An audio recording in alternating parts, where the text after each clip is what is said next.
Hello. Welcome, Voidwalkers! Yes, welcome. Oh, Hello. this is a really exciting episode. So I'm Dave. And I'm Liz. And I'm your editor, E. That's right. And we are the Confabulators. And hey, guess what? If you don't know what a confabulator is, ask your local alien monster. Because today we're talking about sci-fi horror. That's right. Yay! It's our last episode of the season. 20 episodes, folks! We've been at this a year. We've been at this a year. Hello, all you Voidwalkers. We've been at this a year. And come back for next season. There's a Oh, reason I'm why it's excited sci-fi for this horror one. this time. Yep. Rigid. I'm excited for this.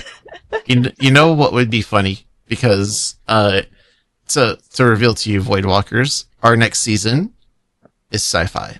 Ooh. It would be funny if this was part 1, and then part 2 led into the more science fiction part of sci-fi horror, where this is the more horror part of science fiction horror. That was something we didn't even discuss. I just am throwing it out there as like something funny. We did not. But we'll so get there organically. I'm assuming that this is just going to be the discussion. So, no part 1, part 2, as far as I know. Yeah. Unless something goes horribly bad during this recording session. That would be the horror part of sci-fi horror. That's a different kind of horror, but it's still a horror. Oh, man. So I have to ask, is it random? I know we've sometimes prepped for episodes, but then life happens or whatever. So what was the last sci-fi horror movie you watched recently? Movie Or show. or show. I'll say movie or show, because, Or game. I can. or game. I guess what's the last okay, I'll amend the question. What was the last sci-fi horror story you digested recently? Completed or not completed? Whatever. Okay, I'm currently working on the story Vasquez in the Alien novelizations, and it's the backstory of one of the U.S. Marines or the Space Marines, Vasquez from the movie Aliens, and it's starting from when she first signs up for the Marine Corps, and like it shows a little bit of her backstory from when she's like a late teenager. And it's written by a Latina lady, whose name escapes me. 1 second. I'm gonna look real quick. I haven't gotten too far into it, which kind of makes sense in part, as far as like this is concerned. It doesn't say here on the front. Anyway, I'll look it up while we're going at this. Let's see here. Well, you look that up. Okay. What about you? What was you got it? You got it? By V. Castro, whose name I've seen in other places as well. Okay. And, funny enough, she's been in a lot of roles. She was the mother in Terminator 2, John Connor's adopted mother. She was also, what was her name? She was also in Predator 2 as one of the sidekicks of Danny Glover. Oh my god! Was she era of films like the that she's pregnant in. lady with the gun? Yeah, I don't know why I think her as pregnant lady with gun, but because she was pregnant in Because it's Predator a striking 2. And it's a And that's striking the- image of pregnant lady with gun. You don't well, mention she's not pregnant lady with visibly gun. pregnant at that point. I don't Yeah. think. I think you only find it out because like the predator looks over her and the thermal can like detect the fetus. Yeah, It's still pregnant lady with gun. yeah, but yeah, the performer, the actor is Jeanette Goldstein, I've heard her name. which is it's kind of weird and funny, and since I'm talking about this, I guess I'll ask you guys your thoughts on it. So Private Vasquez is a Latina woman. Mm-hmm. Jeanette Goldstein is not Latina. Yeah. And yet, as far as I know, as far as what I have seen, a lot of Latina girls and women have been inspired by the character. Despite that, what do you guys think of that? Because I have mixed feelings on it. I do generally. And I'm coming at this from a white person. Mm-hmm. I think it's something. I think that a lot of like young women, Latina young women, were inspired by it. It says something to the way the role was treated, which is good, as not as like a caricature or a footnote or something. I have not seen Predator 2. That would just be based off what you're saying. It seems like that it wasn't. If she was if the character was an inspiration, then at least it wasn't treated like some weird, dumb trope or footnote or stereotype to an extent. It would be the sort of role that I'm not surprised for the day and age, and I would, like, God forbid or whatever, if they decided to remake it, I would say be better and actually cast somebody. Actually, one thing I'll point out heritage. Here, technically speaking, I think she's actually Jewish Latina. Okay, it may even just be, she just is more... Yeah, because according to this, I'm on her wiki right now. I'm double checking the source article, but it says that her family is actually from Brazil and Morocco. Oh, okay. I was going to say, yeah. Okay, so yeah, there's really, she's got something. Okay, so that's where it gets tricky, though, because sometimes it's a person is not is more passing, not as. Yeah, and that's my fault then. But we are human. Okay, we are human. According to CBR, Goldstein doesn't say on which sides of her family this is, but she is Jewish, and she is a quarter Brazilian and a quarter Moroccan. Am I mispronouncing? I know it's like I've always had some Moroccan. I don't know. Yeah, I say Moroccan, but that's because that's how I've pronounced it. But yeah, I've always been now the one thing that I will say to note is that they did I'll just read it here. They had used brown makeup and contact lenses to make Goldstein look like the correct ethnicity for Private Vasquez. I was gonna say I looked at some photos of her, and they definitely made her up to play up those features that it sounds like she just didn't naturally have as strongly. Yeah. So, but yeah, it's. I mean, and that she could be inspiring.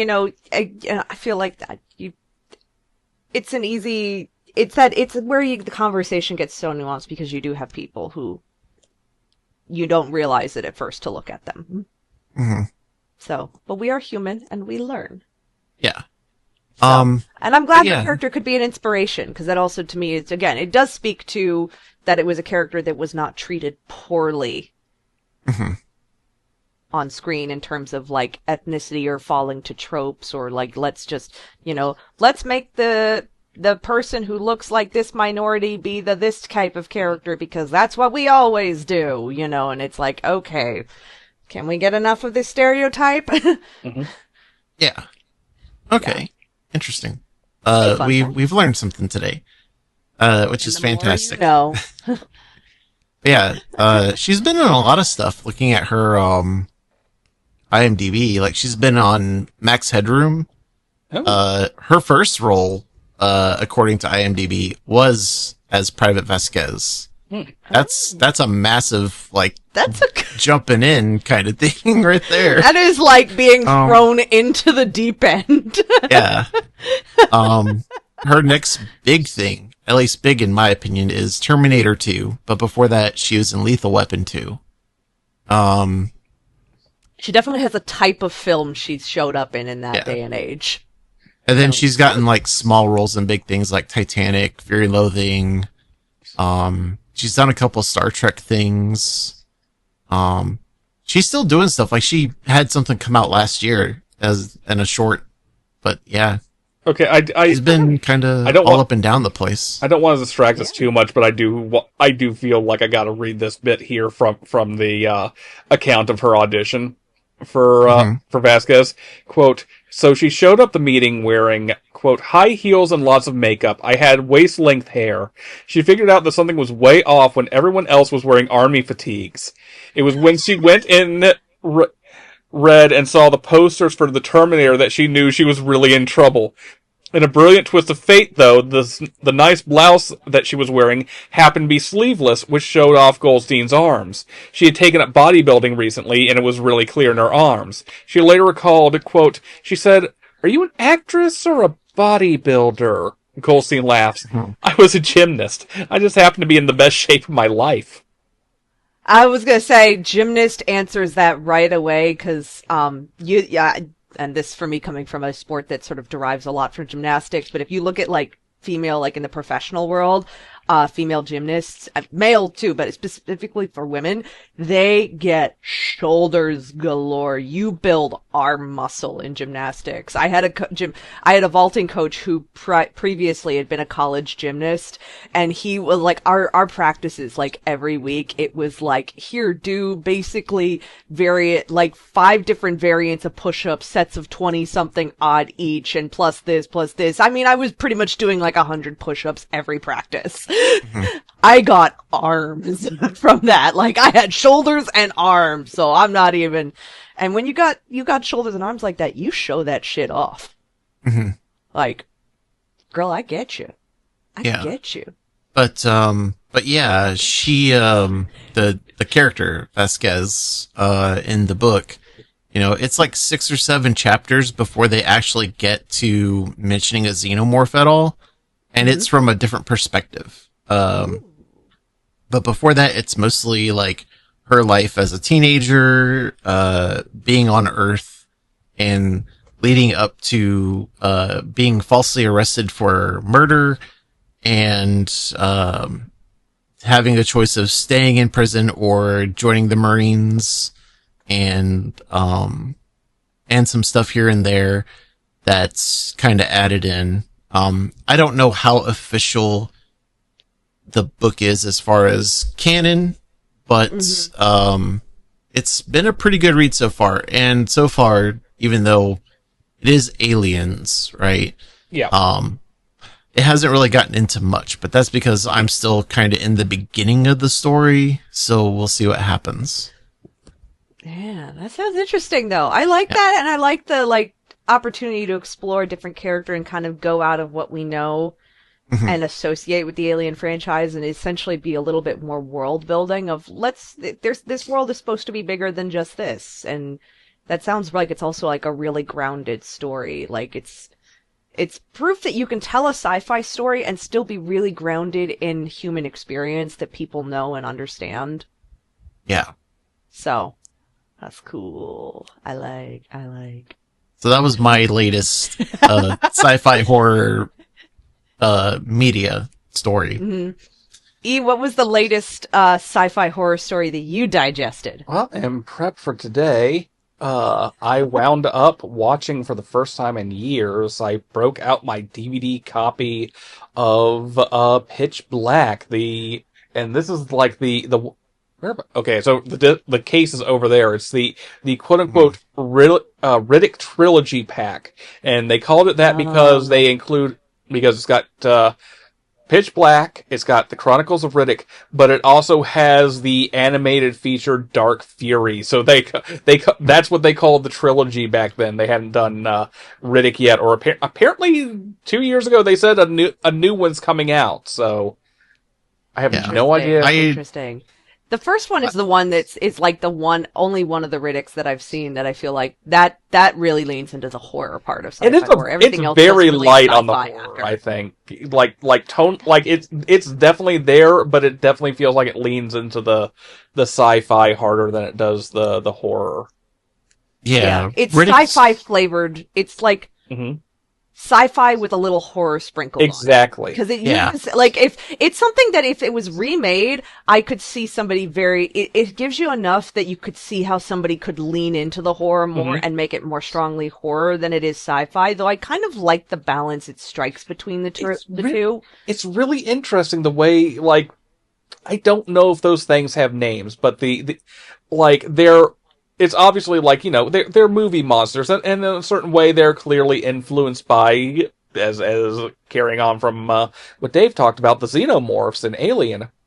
But it's like they treat it as there's a very material grounding to it, not so much like it's still like the lighter degree of sci-fi. It's not hard sci-fi, but they're not treated as monsters so much as they're animals, and it fits really well with the very kind of material way Riddick himself is presented. There is a scene at the end where the survivors are getting to the shuttle, and Riddick is behind them all at this point, and he's gotten a little separated, and he gets pinned between the two of them, but before the second one shows up, he realized earlier in the film, there was a scene earlier in the film where he realized they do have a blind spot. The way they see is, like, I'm not entirely sure where they're seeing from, but the way their sensory organs are set up, like, if you can get, like, right up in front of them, you'll be in their blind spot. They'll just see around you. Their eyes are actually more like a horse's. They're actually, it's the one sort of thing that's contrary, because typically predators, and this is like mammal biology and everything, predators will have front set eyes, whereas prey animals tend to have more side set eyes because it's about scanning. It's adapted to scanning and seeing all around you, and these happen to be, because of the way their faces are shaped, they're more side set eyes. So right up front and center on them is essentially a complete blind spot for them. And so, like, he's like right up in its face, and he's pivoting with it back and forth, and like the whole thing's like there's kind of this emphasis of Riddick in a way as embodying this more animal nature of humanity as well.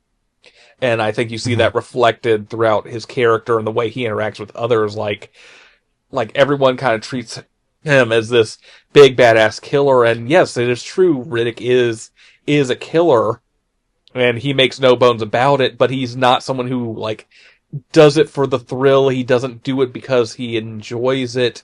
He just does it because, to borrow from another sci-fi franchise, that's just the churn. You survive or you don't. And sometimes survival means you kill. Yeah. It reminds me a bit of, and this is coming from fantasy, Conan the Barbarian, or Conan the Cimmerian, or however you wish to refer to him. The main way that he is portrayed is, yes, he's a brute, he kills and stuff like that, but the thing that keeps him separate from a lot of the people in power and stuff like that is that he is completely honest with you. And so there's like a level of civility in the savagery that he expresses. And I kind of see that a bit with Vin Diesel. Vin Diesel in Riddick, or I guess you could just say Riddick. Really, it's just Vin Diesel, the vehicle, but setting that bit aside, right? Riddick is basically Conan in space. It really is, yeah. Because there's like, and I always think of that same scene, with it, because there's an animalistic type grace to this character who all the human characters around him are seeing him as brute and monstrous. And in that moment, it's an adaptability.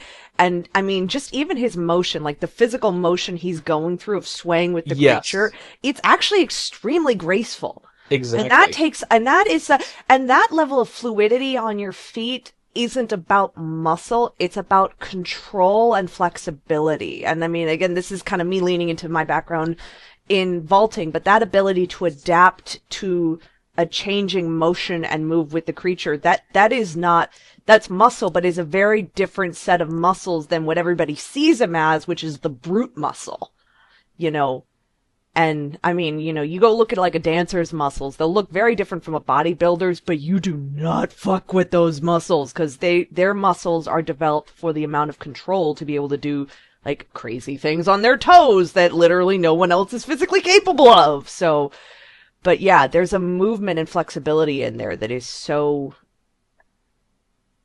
animal-like, but not like, I don't want to say it in animalistic, but it's a very I think Almost like a panther is the closest comparison I can think of.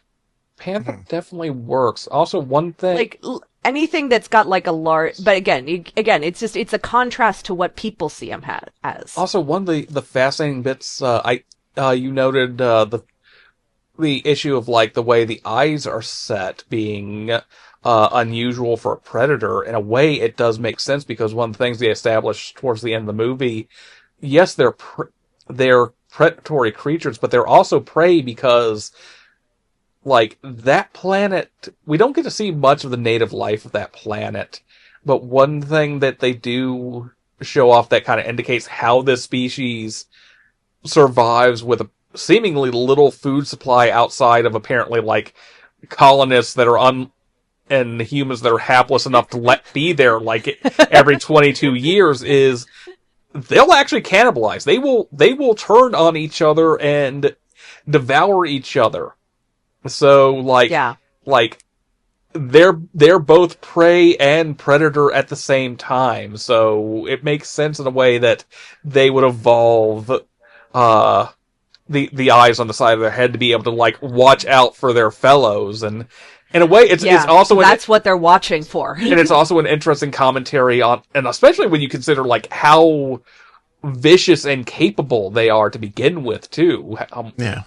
But, like, in a way, it's also, like, a really interesting commentary, like, a reflection of, like, how humans can be given the right or wrong circumstances. Yeah. Well, and look at what the survivors are doing. You know, it's not just these animals, but so much of the emotional films storylines revolves around these survivors who all have different agendas, and you've got some that are united, but then, like, who ends up really fucking the whole thing over? It's John survivor, the one. Oh, not even actually John's a cop. He's a merc who basically poses as a cop. Like, he's got. Yeah, you're right. It's been a long time. Oh no, it's okay. It's okay. But it just. But yeah, it's that element of, it's really, you know, they're cannibalizing each other. They're looking for there's as much of an internal bit of cannibalism, essentially, that's happening, that these creatures are more raw, in a much more blatant, raw way. They're paralleling it. And then you get Riddick's character, who kind of stands between both groups because he recognizes it. And the interesting thing to me is, like, Riddick is, in a way, like there is a degree to which he leans into his archetype, but there's enough depth and nuance there where it's like, he does test people, and he does filter people out who he thinks need to be filtered. Like, the two big tests being, like, he lets Johns run his mouth a good bit to dig his own grave. He's not just gonna, like, he knows how things would be, like, he knows what kind of person Johns actually is. But he also understands, in this scenario, if he just straight up murks Johns then and there, once he's outlived his usefulness, everyone would turn on him. So he has to wait for Johns to slip up and suggest, let's wound Jack and leave her behind for these things to eat. And it's like, okay, you're gonna sacrifice everyone else and get away? Alright. Let's give you what you want. You can be the sacrificial lamb. And towards the end, it happens again because he gets the others the others get into the cave and the canyon. And he seals them up in there so that the beasts can't get in and eat them. At that point, it's the Imam, played by Keith David. It's Jack. I'm not sure her. It was Keith David. Yes, it was. Also, I totally forgot. Also, the lady that got ripped in half earlier on the film, that was Claudia Black from Farscape and Stargate SG-1's later seasons. Sorry, Aaron Sun, you didn't last in that sci-fi universe. Nope. You've got Jack, and sadly I forget what the name of the actress that plays her, and you've got Fry, Rhoda Mitchell, I believe is the actress's name. Mm-hmm. And so they're sealed up in the cave, and he, like, is carrying all, like, the power cores for the thing. So he treks it back to the colony outpost and gets the gets the shuttle ready to go. And it's filmed very much like you're expecting him to take off without them. And in the end, it's hard for me to say either way if he would have gone back on his own. Part of me thinks he might have, but I think in a way that was also maybe a little bit of a test to see who would wind up coming with him on their own. Mm-hmm. And so Fry shows up, and she is like, "You can't do this. I'm not going to let you leave them behind." And so he gives her the test. He plays the devil on her shoulders, like, "I got another offer for you. We can get out of here right now. We can leave right now." And she's like, "No, give me the light. I'm going back for them." "You want the light? Sure. You can come with me, though." And she starts pressing on it, like, "No, I'm not leaving them behind. I can't leave them behind." And at that point, the secret's out that she nearly, like, purged everyone on board when they were still in cryo. When the ship was hitting hard re-entry and was going to crash, and she was basically going to release all of them as, like, ballast, as it were. And so she's done a complete turnaround, and so she and Riddick scuffle, and she actually says that she would die for them. He's like, "Say it. Would you?"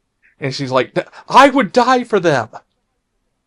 And he's got, like, his shiv up to her throat, pressed against it, and is like, "Okay, then." And it's like, that's enough for him to know that, like, she means it. She's worth sparing. She's not, she's not a Johns. Yeah. Yeah. It's very much, you got me thinking of this, is that Riddick is essentially the epitome of a true active listener. Mm-hmm. Because he digests the environment around them, and he perceives more than people realize, because they don't realize how much they're giving away, but he allows perceptions of himself to pursue, because it gives him room. I mean, just the fact that he is the only one to pick out that Jack is not who everybody thinks Jack is. Mm-hmm. Yeah. That Jack is actually a girl. And it's the little pieces that he puts together because he recognizes it, because he pays attention. And he pays attention enough that he sees what's going on in people. He sees both sides of these people. He sees Fry and, recognizes it, and recognizes this could go either way. You could be a Johns, or you could be, like, somebody who's worth saving. And it's very much almost like he's playing an ongoing assessment of who's worth keeping alive versus who is not. Yeah. But it's very much, but it's less of an objective, like, you're worthy, you're not worthy. It's like he's picking out the best of humanity in a way.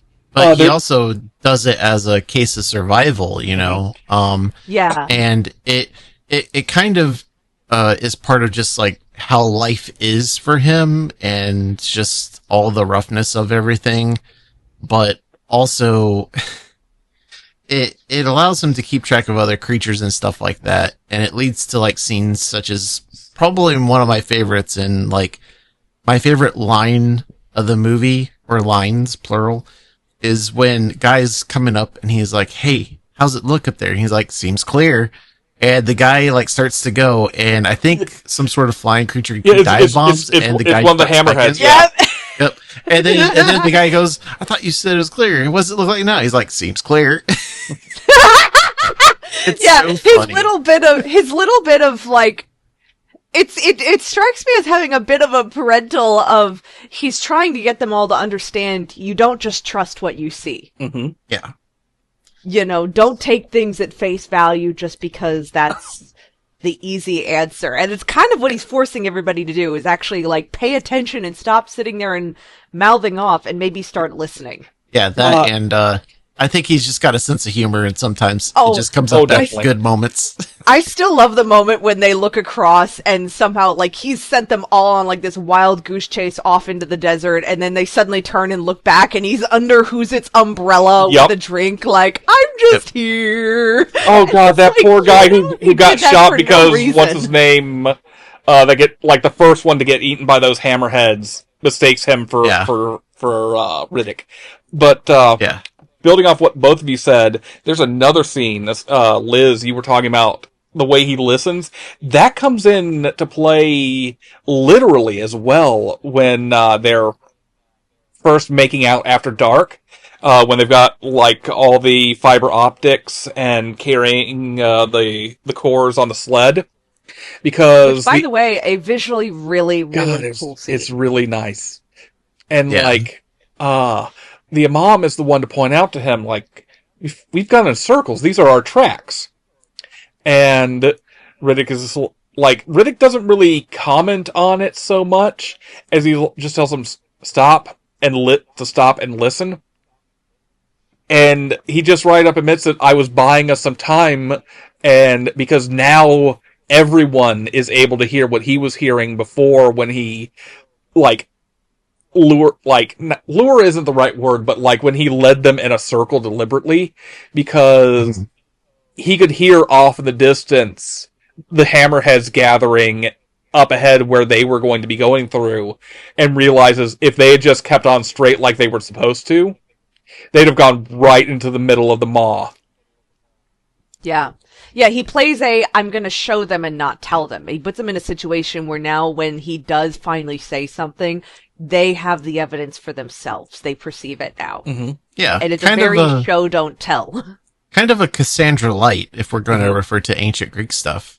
They don't really believe him until he shows them, but then they do believe him, rather than like Cassandra, where it doesn't matter what she says, does, or shows them, they won't believe her. And it yeah, worked yeah, really well and in that if regard. he'd said it, they would have.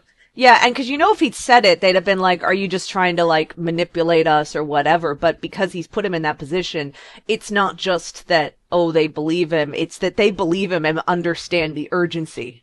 Yeah. And now they're completely on his side. It's like a thing that's occurred to me over the years. A really effective way of teaching is you can't. A lot of times, especially if people are set in their thinking and aren't fully open to new things, no matter how well crafted an argument you make, it's just going to roll right off them. They're not going to internalize it other than to try to pick it apart, to debate it and counter it. So what you have to do is you don't debate, you don't try to convince through rhetoric. You don't use rhetoric. Instead, what you have to do is you have to lead them through the evidence themselves and let them hit the nigh inevitable conclusion of material reality hitting them in the face. And that is basically how Riddick operates. He knows no matter how right in a situation he is, and like we could do a whole thing about like whether Riddick is kind of like in that way as a Mary Sue or not, etc., etc. But like just for the sake of how this works, the way Riddick works is he knows he's not a trustworthy figure, so he has to bring people to the water for them to realize it's water, I can drink it. He can't just tell them there's water over there, it's safe to drink, go drink. Or else they're going to think it's poison or something. I'm Yeah. I'm running out of steam on that one. It works in the context of the movie. Unfortunately, in real life, it doesn't always work, even with that method of trying to get somebody to understand even the most basic fundamental things of what's going on in the world. It does bring... Sometimes there's just no hope. Very true. It does bring up an interesting thing, though, that it's funny because you got me thinking of... It's an element of having reality perceptions of reality challenged, which I realized as you were talking, is I'm like, that is a feature of both science fiction and horror, which is why, again, it lends itself to both really well, about challenging our perceived reality. Because science fiction is like, what if we could do the thing? Or what if we could make the thing? Or what if we encountered the thing? And horror, once again, I would say, largely revolves around something we don't understand. It's just the typical pathway that horror takes is something we don't understand is also tormenting and terrorizing us. It takes a much more stabby role.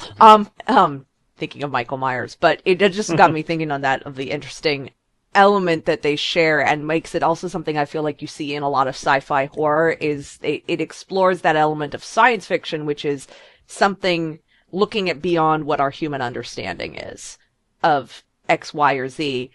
Horror brings in the emotional element that is more strongly part of horror, where it's like, this thing is bad, or it is making bad things, or it is causing bad things, or you name it, or it's the can of worms. It's an interesting element of how they lean into each other in sci-fi horror. In Alien, unknown, it's...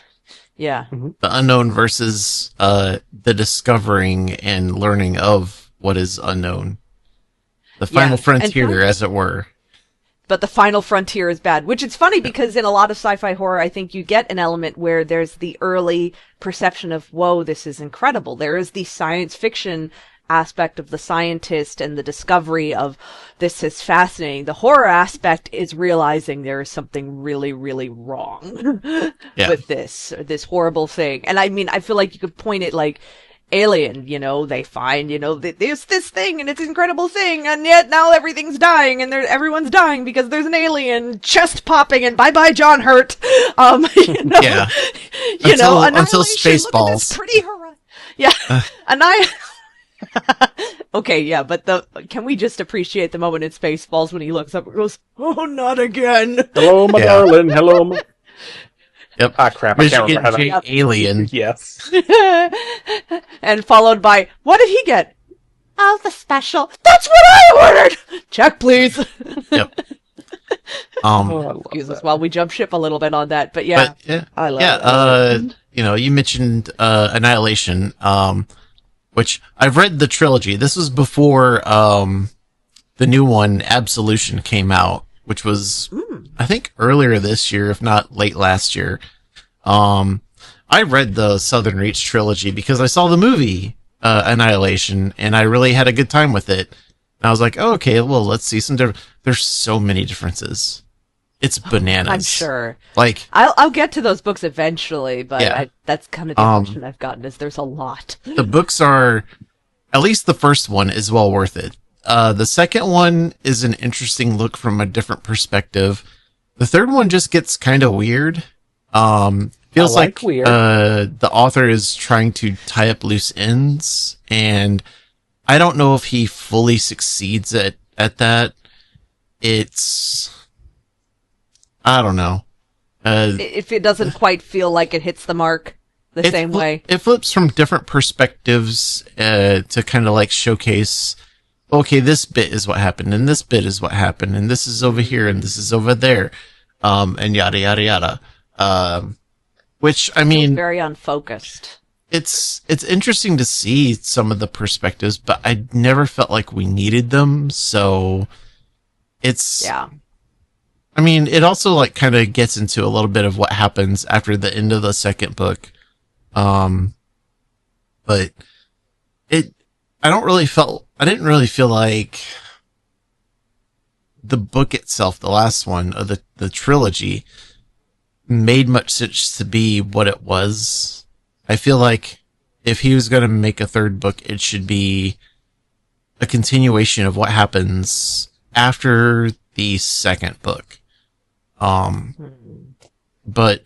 going back to the first book, there are some things that are similar, like the beach with the lighthouse or whatever. Some of that is similar. The initial, like, everybody getting together, people not knowing each other's names, is similar. The big things that are different are things like when they first get into the place, instead of like just kind of wandering around for a bit, they find a big staircase and it spirals way, way down into deep into the ground.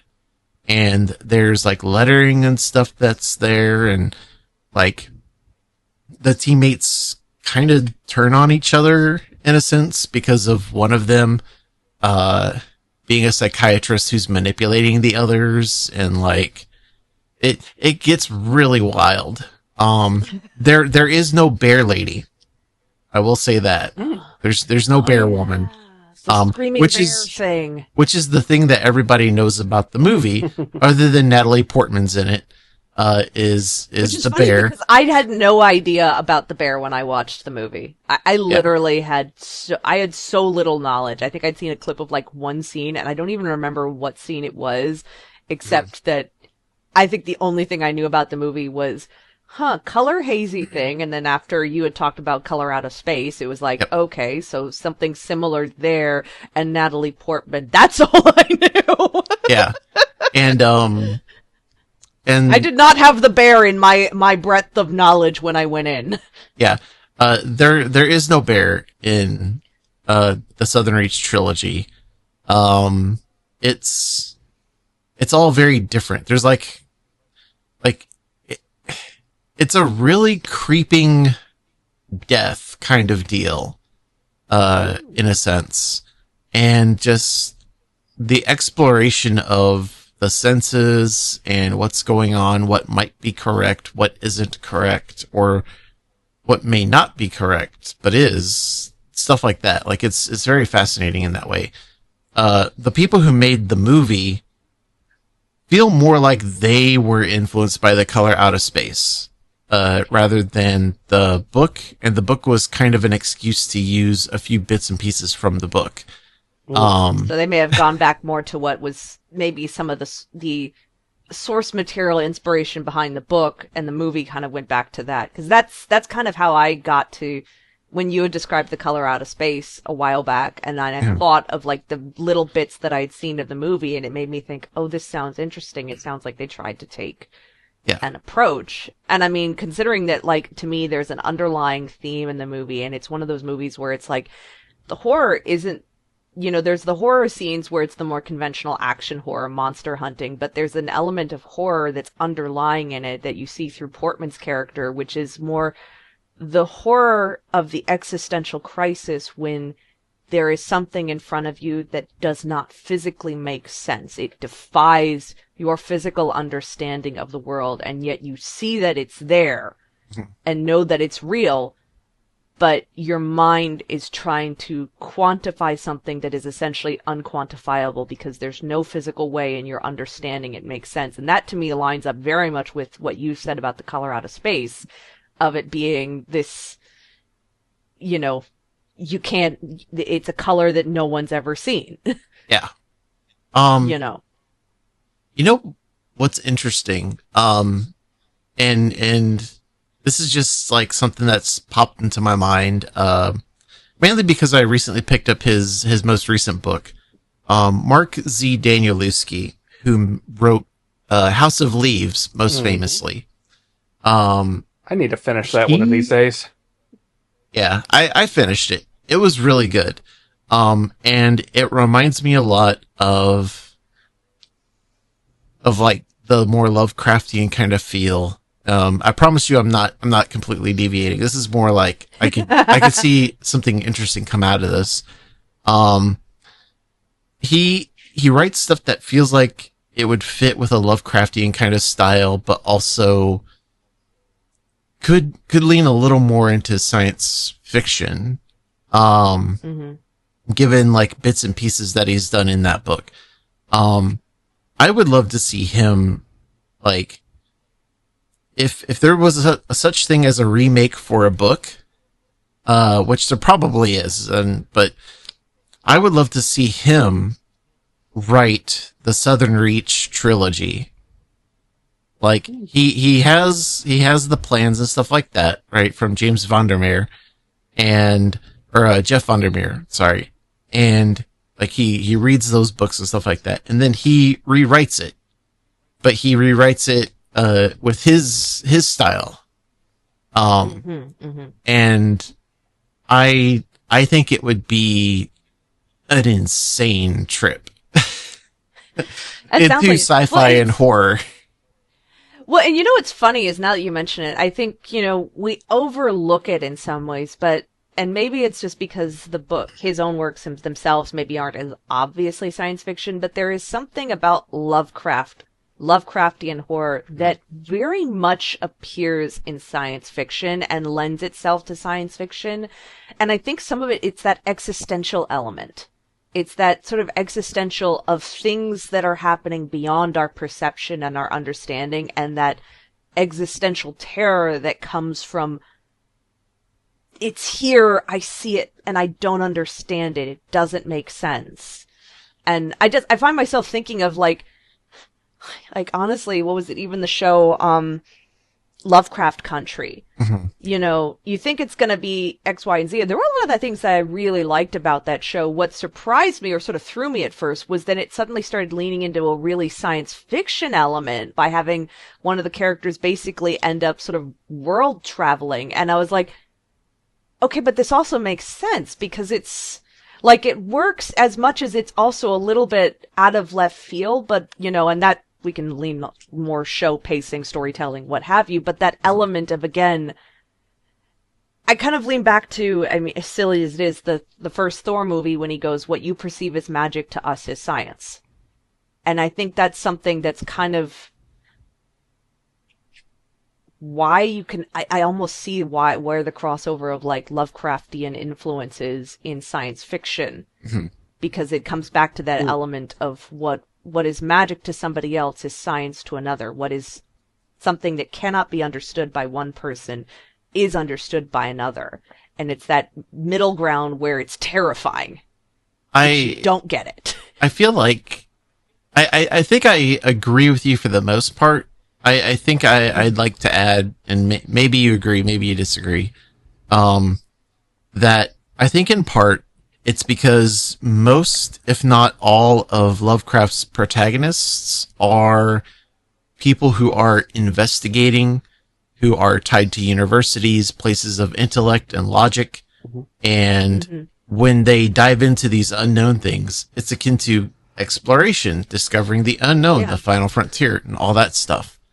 And instead of it being Star Trek, it is Alien. It is horror. But in common with Star Trek, I mean, like, it's sort of I think you make a really good point, because in common with Star Trek, like, I think of, like, it gets touched on a lot in, like, Star Trek Voyager, of Janeway's a scientist first. Yeah. Like, when she gets an opportunity to go scientist, she's, like, full scientist. So there's, like, an element of, oh yeah, they're both beginning from a point of desire to understand and explore and get to know something. Yeah.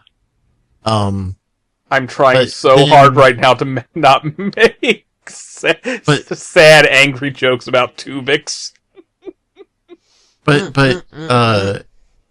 then I also think about Lovecraft and his characters and such, and I find that, yes, there's like sci-fi elements in there, but I don't think it's sci-fi per se. I think it's more horror mystery or horror mystery thriller. Well, that's the thing. I don't think he was writing sci-fi, but it's an interesting element that why I feel like science fiction picks up on Lovecraftian themes in a way that maybe like other horror doesn't. Yeah. And I think it's that he shared, like, cause it's been a long time since I've read anything Lovecraft. It never really felt like science fiction there, but I feel like science fiction is where I see those influences most often is in science fiction. And I think there's some very core thematic elements that he just doesn't use in that literal way. You know, but they are very in line with science fiction. There is one Lovecraft story that comes to mind that is probably the most science fiction one of all. I don't know if I've shared it with you guys before, but if that will actually send for y'all to read later, From Beyond, which, like, reading it is probably, it's one of the drier and I'll be frank, it's kind of the more boring Lovecraft I've read. It's not the scariest thing. It's not the most dreadful thing. It's kind of lackluster. I first came to know of this because at some point one day, some weekend afternoon, Sci-Fi Channel was showing, I forget the studio that made the Reanimator movies with, God, Dave, you probably know the actor's name. Who's the guy who stars in the Reanimator movies? He's also in a bunch of Star Trek. He's like all the Wayuns in Star Trek. Jeffrey We're not Combs. talking about Jeffrey Combs, yes. Oh my gosh, we are talking about Jeffrey. Yes. Sorry, I was saying that as a joke. Nope. Yeah, Jeffrey Combs is I literally said he's all the Wayuns, so... Oh, I didn't catch that part. Oh. I missed the Wayuns. I just heard he's in lots of Star Trek, and I'm sorry. And my brain went to the joke of everyone in Star Trek is Jeffrey Combs. And he looks like an absolute nerd in Reanimator. And he That's looks 'cause like he's an a medical student. And he looks like an absolute nerd in From Beyond as well, at least until he turns into a horrible pineal gland monster.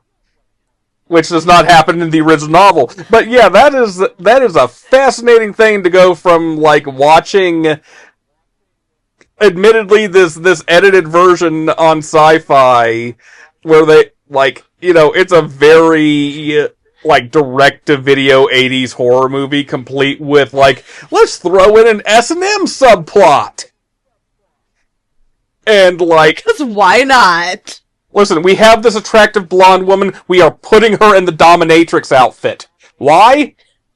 Because we want to put a hot blonde lady in a dominatrix outfit. That's right.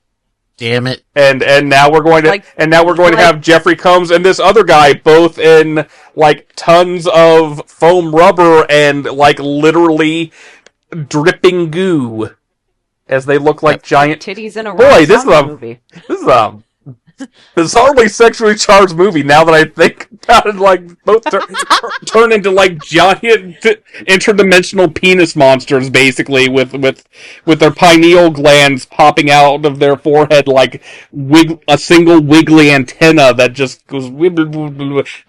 I just realized none of you can see the hand motion I just made, so that made no sense. Look, I can hear it. Sometimes you just gotta get your fuck on. I don't think you want to do it in this movie.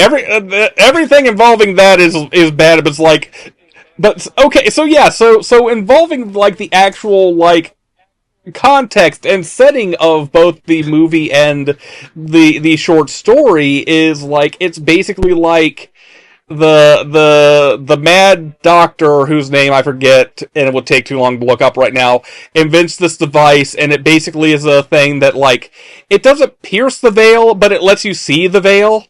It's like, imagine when you flip this thing on, you're turning on the like, you're looking through an aquarium overlaid. Yeah.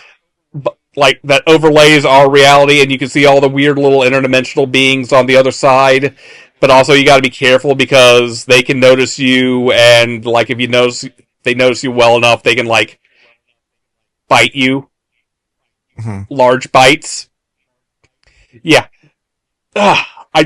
So it's like, it's definitely Lovecraft, and it's definitely, like, in a more sci-fi bent.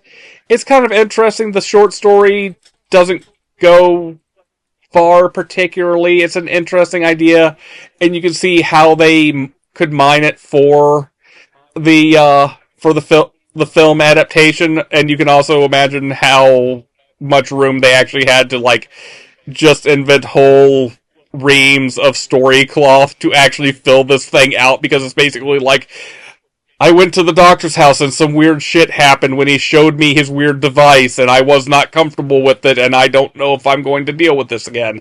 Also, I may have destroyed it. I forget. I haven't read this short story in, like, 10 years. Well, to be fair, Lovecraft hasn't read it ever since he died, so that is also you're all right. Also, hey, hopefully there's no racism in it. Oh yeah, that's Lovecraft, famous racist.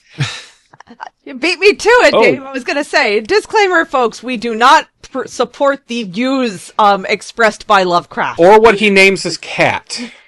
Yeah, that's... Boy. Oh, I didn't know about that. No, that's fucked up. It's not a good name. Like, I'd been hearing recently we can talk about it off screen. Yeah. Well, let's maybe not. No one should say that name. No one should say that name out loud. Agreed. One thing I had heard just while we're on the subject, but like apparently, thankfully at least, it seems like as he reached his elderly years, he was like, God, I believed and said a lot of really stupid, fucked up shit. So, like, not to absolve him, but at the very least, it seems like there's some indication that he got less shit when he got into his later years. He may have had a moment of semi self-awareness. Yes. He went, We're we the sure. Baddies? I mean, yes, basically, he had a am I the baddie moment. Am I it's instead of am I the drama? Am I the bad guy? And I looked up the answer to my own question, and oh my gosh, who the fuck names their cat that? Yep. That's messed up. It's bad. That's fucked. It's bad. That is fucked. Don't do that. That's fucked. So don't do that. So, bad things. So back on sci-fi horror. Yes, a more pleasant. I think we've sufficiently canceled Lovecraft. Yes. More pleasant discussion. Event Horizon's blood orgy scene. God damn it.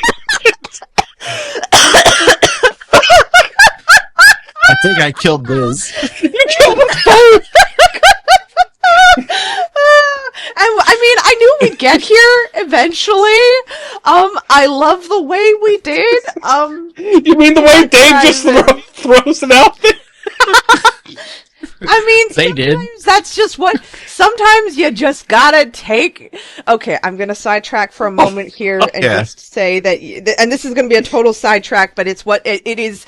It is.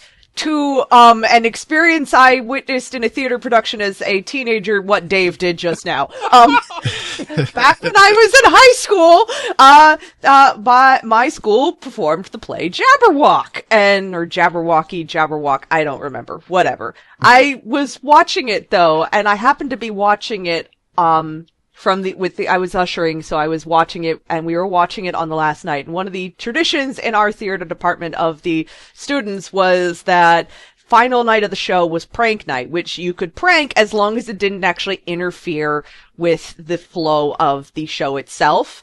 Yeah. There was a scene where off stage a car crashes, and I guess so of course backstage they're throwing like a wheel and random things onto the stage while the family has like, oh no, our car crashed. The prank was somebody threw what looked like a plush ferret or something thing out there, which was not part of the script. And the other people on stage started making this whole thing about it was the ferret that lived in the trunk of the car, because it was hard to miss this sudden toy ferret get tossed out on stage among car parts. Oh, that's funny. And it was absolutely priceless, because they also acted it really well. But that is basically what you just did, Dave. Here's this. Let me just throw this out here. I mean, and look, y'all react accordingly. It's a great segue from racism to blood orgy. Not something also, Sam Neill having psychotic breaks, and also haunted house in space because it's the spaceship and the spaceship is actually haunted, and Lawrence Fishburne looking around being like, the fuck is going on here? Now, was he credited as Lawrence in that movie, or was he credited as Larry? Because I know at one point he was credited as Larry, and then he shifted to Lawrence. All the trailers I've seen credited him as Lawrence Fish. The trailer that I saw growing up for it credited him as Lawrence Fishburne. Okay. I don't know if that's that was the trailer that exists on the VHS copy of Star Trek First Contact that I still have. So, seems somewhat obsolete now with streaming, but, details. Yeah. I keep it out of sentimental value for my experience of Event Horizon for the first time. That's the reason I hold on to that VHS now. Yeah. It reminds me of what I spent years thinking Event Horizon would be, and then only 2 years later finally have the chance to see it thinking, yay, I get to watch this sci-fi mystery thriller movie that looks cool, and then sit there going, the fuck did I just watch? Yeah. But, he's done a lot of interesting stuff. Stuff that Yes. I won't talk about as far because it's not related to sci-fi horror as much as I would love to talk about Yeah. it. Because there's some Yeah. really cool stuff. But he Put a pin in that. in this with Sam Neill was fantastic. He Fantastic choice. was. Honestly, the whole cast was really, really good in it. I mean, I'd forgotten. I rewatched it finally recently. I mean, I'd forgotten Jason Isaacs, which was in it, which I should have. I didn't surprise me knowing now what I know that like he and Paul W.S. Anderson are good buddies, and like so like the opening narration at the beginning of Anderson's Resident Evil film is actually Jason Isaacs reading. Yeah. And that there would have been a role for him, I think, in the second film, except that he was busy with something else. Well, probably Harry Potter at that point. I don't know. But just, it's like, oh yeah, no wonder he's in that. But, it was interesting though, reading about some of the production stuff. So the original script for it, I forget like all the exact detail, but the original script had it be more like an actual monster. And one of the things that happened when Paul W.S. Anderson got the script was he did give it a pretty dramatic rewrite, largely because he wanted to do something that was akin to, but wasn't directly like Alien, which I'm like, okay, I kind of get it. I get it. You still wanted the horror and science fiction elements, but Alien had already done an Alien, and you wanted something where it wasn't another Alien on there. Which was like, because I think the studios were demanding, I think the studio execs were kind of being like, we want a sci-fi horror akin to Alien. We want something big and boisterous. And his answer was, okay, but I'm not going to give you Alien. Yeah. Again, I'm not doing Alien again because we've already seen that. Which now that I know more about him and even like his behind the scenes of like what his intentions were when he wrote his Resident Evil script, I'm like, I get it. He tries to do things differently than what other people have done, which makes sense now. It's like, well, they already have that, so I'm going to do something a little different. Yeah. But that movie was, that movie also ended up, it sounds like, in a lot of production hell in terms of the way things were done. And like at the end of the day, like at the end, like you were supposed to have like X number of weeks typically for post-production, editing, all that. And he ended up getting like 6 weeks of that. Like it was cut in like cut in half practically or something, because the studios were also trying to be like, oh, Titanic's happening. There's all this studio politics that happened that impacted Event Horizon and its release, and like how much time went into like editing and post-production for it, because it basically got rushed. And all the stuff that we lost. Yeah, the stuff that we lost, that people have talked for years about a director's cut, but it is a film that unequivocally has been said that there will be no director's cut, because essentially all that footage that was taken out has been lost. Yeah. And so I know that stuff that those particular scenes and whatnot that were cut and lost are incredibly graphic. Yes. Right? Yeah. And I completely understand that. But for something like that, something monumental like that, I kind of wish that they still had it that could be put into like an extended director's cut or like extra bonus scenes or for the hardcore fans. Yeah, the hardcore, well, I mean, there's definitely been demand for it over the years, because there's clearly a fan base that wants to see that. I think for the element of it's kind of one of those, because I remember they said it was like the test audience is like supposedly some people fainted. Supposedly. I mean, that could be, we don't know. That could just be hype. Supposedly bits and pieces of it have leaked out over the years, I've heard. There's some like remnants, I think people like caught captured. Yeah, because I've seen like a tiny bit of like a leak thing, but in terms of the existing footage to be able to actually re-release with a director's cut doesn't exist anymore. But it's one of those that I'm like, I could understand having in the context of the film to see how that maybe changes the tension, the emotional tension in the film. I also get why the studio said cut out all this, because we do want to market to a slightly larger audience. And the movie itself, I think they already marketed to the wrong audience. I honestly will say, I think the movie was not marketed correctly for what it was. Yeah. Now, which does it a disservice. Because when I watched it a second time, knowing what to expect, it was a very different experience and a much more digestible experience, because I didn't go in thinking, okay, I'm going to get, the first time I went in, I was expecting something completely different. Aliens, mystery, thriller. I did not expect the amount of disturbing elements. And I stand by, I feel like the movie should have been marketed like they were marketing to the Hellraiser audience. yeah, easily. Because then it would make sense. I just realized this is like my version of your thing with The Grudge, except you've actually seen The Grudge, and I've just heard about the blood orgy and been like, no, that's fine. I don't need to watch Event Horizon. I don't need to see the blood orgy. It's like, what are these days? It took me years to come back and watch it. I had to go through. I was not even going to say I was baby into horror at the time. I really still wasn't into horror when I saw Event Horizon. I'd watched Resident Evil and some zombie movies. That was about it. It was not until years later, after many more horror films, that I thought maybe I can digest it again. And this was as in like 2 months ago. Yeah. Funny enough.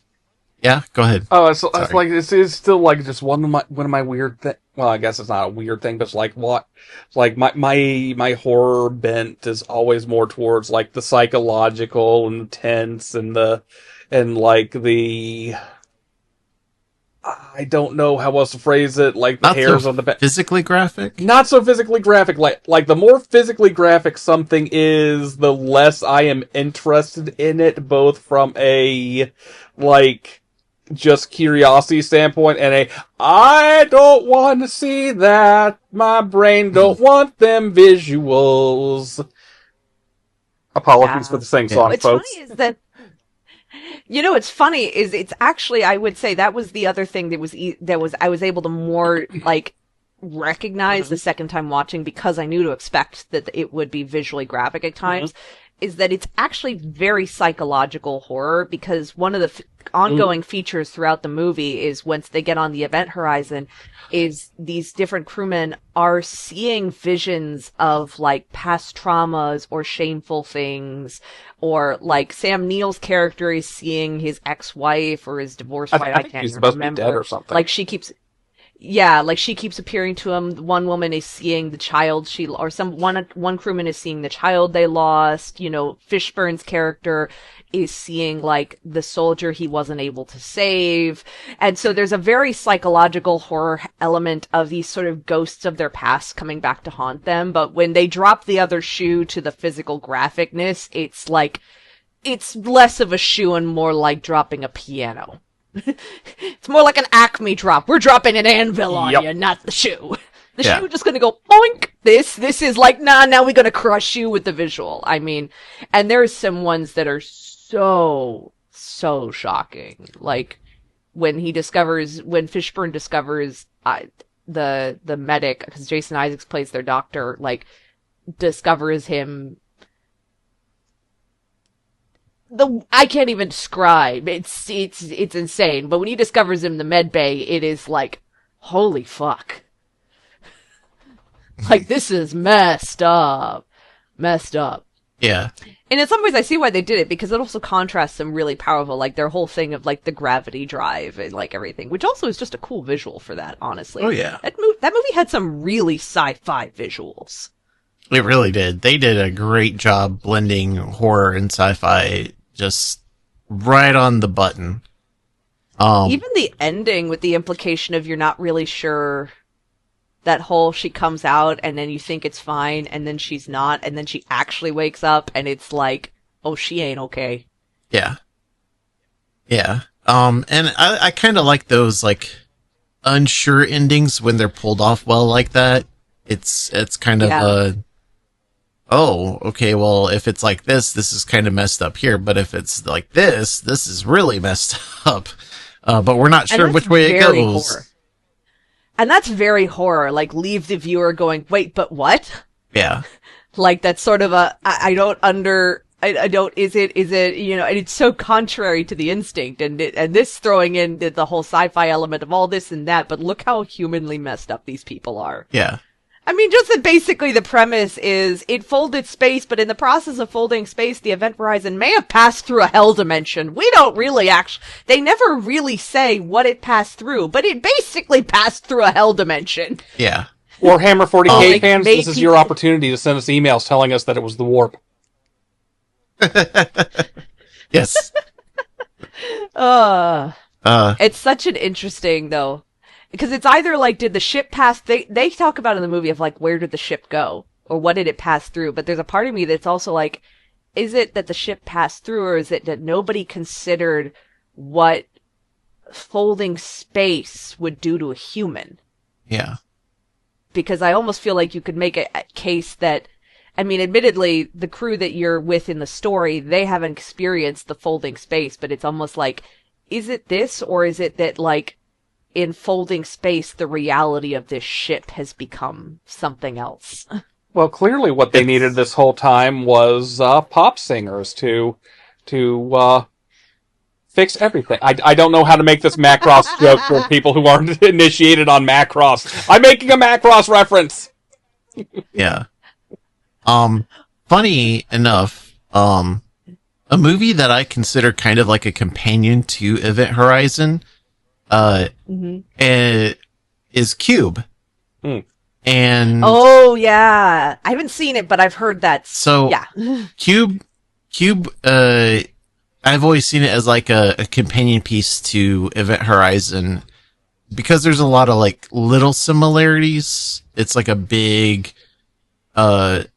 machine that people are in, and they're kind of trapped, and they're kind of trying to figure out how to get out of it. But it's more like if Event Horizon met Saw in a strange way. Okay. So I can see that based off what I've heard of Cube. So the premise is a group of people are trapped in this big cube, and they have to find their way out. And they're not sure of the pattern that could lead them to the exit. And some rooms are very dangerous, as in they will kill you. And this is something that's unfortunate. The way that they find the exit, and there's more to it than this, so I'm not like fully spoiling everything, but some spoilers. The way they find the exit is one of the people that's trapped in there is autistic and uses autism superpowers to math the way out. Yeah, that's the 90s for you. Yeah, it's the 90s. Yeah. That sounds like the 90s. And that sucks. Because of the stereotype. But ignoring that, it's an interesting film. The idea, the premise is pretty neat. And in Gmod, the Gary's mod on Steam, there is a mod or like a little thing that is akin to Cube. The fact that you even get 2 shoes per person, and you can throw a shoe in the room to test to see if that room is trapped or not. And you have like a pathway that will lead you to an exit, which is the goal. And it's really funny. Just like all the wild traps that are in there and stuff. It's been around for like a couple decades, I think. So I need to see the Cube still. I haven't seen it myself either, or I need to at some point, because the pitch you make for it, Dave, is a lot better than like I've picked up over the years. But 2 things I'd like to springboard off of that. They'll be short because I haven't seen the one thing I'm going to mention here, so I'll just mention that one first. The thing the Cube always reminds me of, or not reminds me, but I always mix it up because I think they came out fairly close together, relatively speaking. Mm-hmm. And they're both four-letter words that start with C with the blank as the title. Tarsem Singh's psychological horror film The Cell with Jennifer Lopez. Which is also on my watch list. Like the dream mind diving movie, which incidentally there's a reason to maybe up your alley there, Liz. The potential connection influence on The Evil Within, because kind of a very similar sort of backdrop sort of deal going on there. It is. But the other thing I was going to say is, Dave, did you know that they basically did a riff of the Cube for Star Wars: The Clone Wars? No, I didn't. Oh my, wait, was that, yes! Are you talking about yes! the Dooku and the thing with the bounty hunters? Yep. It's the whole time that Kenobi was disguised? Yes! And do you... Oh my gosh, that is! Liz, do you remember what that episode's called? Do you remember what it's called? No, I don't. It's very obvious. It's a very obvious nod. Okay, I'll give you both 2 guesses each. Is it called The Box, or isn't it? Okay, there's one of your guesses. There's one of your guesses. Do you have a second guess? Because I feel like... Yeah. Okay. Are you going to go with that, or do you want a second guess as well? I'm going to go with The Box, because that's all I vaguely remember was them calling it The Box. Dave, what would your 2 guesses be? The Shoe. Okay. What's your other one? And... Oh, hello, Miles. Everyone, if you can hear that, that is my cat. I will Hi, Miles. say... It's got 4 letters, you said? No, I said The Cell had 4 letters. I just said that the episode title is very riffing on the Cube. I will say a hollow cube. Liz got it in Star 1. Warsy. Liz got it Really? in 1. I would say It's The Box. Well, I was trying. It's The Box. The Box, because I was A box. because I was to realize that the only thing that I can really in terms of not remembering the title, but I remember the number of times when Dooku, when the bounty hunters all enter and he goes, "You are about to enter the box." Mm-hmm. That's literally how he says it. The box. I haven't seen but it. It is not a scary episode. No, it's it's very it's very sci-fi. It's a sci-fi riff on it. It's an action adventure riff on it. The gist is, instead of it being like a Saw torture prison thing, instead it's a weed 'em out for the bounty hunters. It's like an audition. Yeah, it's an audition where if you fail the audition, you get killed. Yeah, it's like a qualifier audition / qualifier race. It's all about weeding out the worst bounty hunters so that they can have their elite team to go commit nefarious actions for pay. I think that's the one where they're going to complete with Kenobi still being a snarky smartass, even though nobody knows it's him. Because the Running Man. He's literally gotten plastic surgery and voice surgery to they're doing a fate. It's a combo of the Cube and Face Off, because they face off him with an actual bounty hunter they've got in prison, Reiko Hardin. Yes. Wow. Except that I will admit that he didn't get vocal surgery. They made him swallow some weird bug that changed his vocal cords. Good news, everyone! That scene it's when not he's a suppository. He's like, so what do I do with it? And Windu turns and looks at him and goes, "You swallow it." He says it with that sort of suggestive tone. And then he sits there simply deep throats this thing, basically. And it changes his voice. He goes, "That's gonna take some getting used to." And now I'm seeing that whole part of the show in a totally different light of under. There is so much double meaning in those jokes that goes I'm right. just saying we need to get a private watch party together to show Dave this episode. I know we're leaning harder into the sci-fi end of things here, and also I guess in a way it works well because it's the way horror and sci-fi interplay and influence one another. This is the Cube is not to my understanding, it's not the most well-regarded movie. It's a cult classic, if memory serves. Yeah, it is. But it's like... It's very much it lives on in all of these ways. So it's like, it's fascinating to see that interplay, like, across other forms of media and across genre, and the way you can take these concepts, homage them. Like, it's not a blatant... I mean, in a way, it's a blatant ripoff, but at its heart, it's not a blatant ripoff at heart. It's clearly like, we really loved this movie when we were younger, and we want to do our own homage to it with our own spin on it, and carry on that tradition and legacy in our own way, sort of deal. Yeah. And it's just and fascinating to me, like, the interplay of ideas and narrative and the way things evolve and inspire things in one way, shape, or form. Yeah. And then devolve us to making jokes on a podcast about sexually suggestive things said by Mace Windu. That I definitely did not perceive the first time around, but now I'm never going to see it the same way again.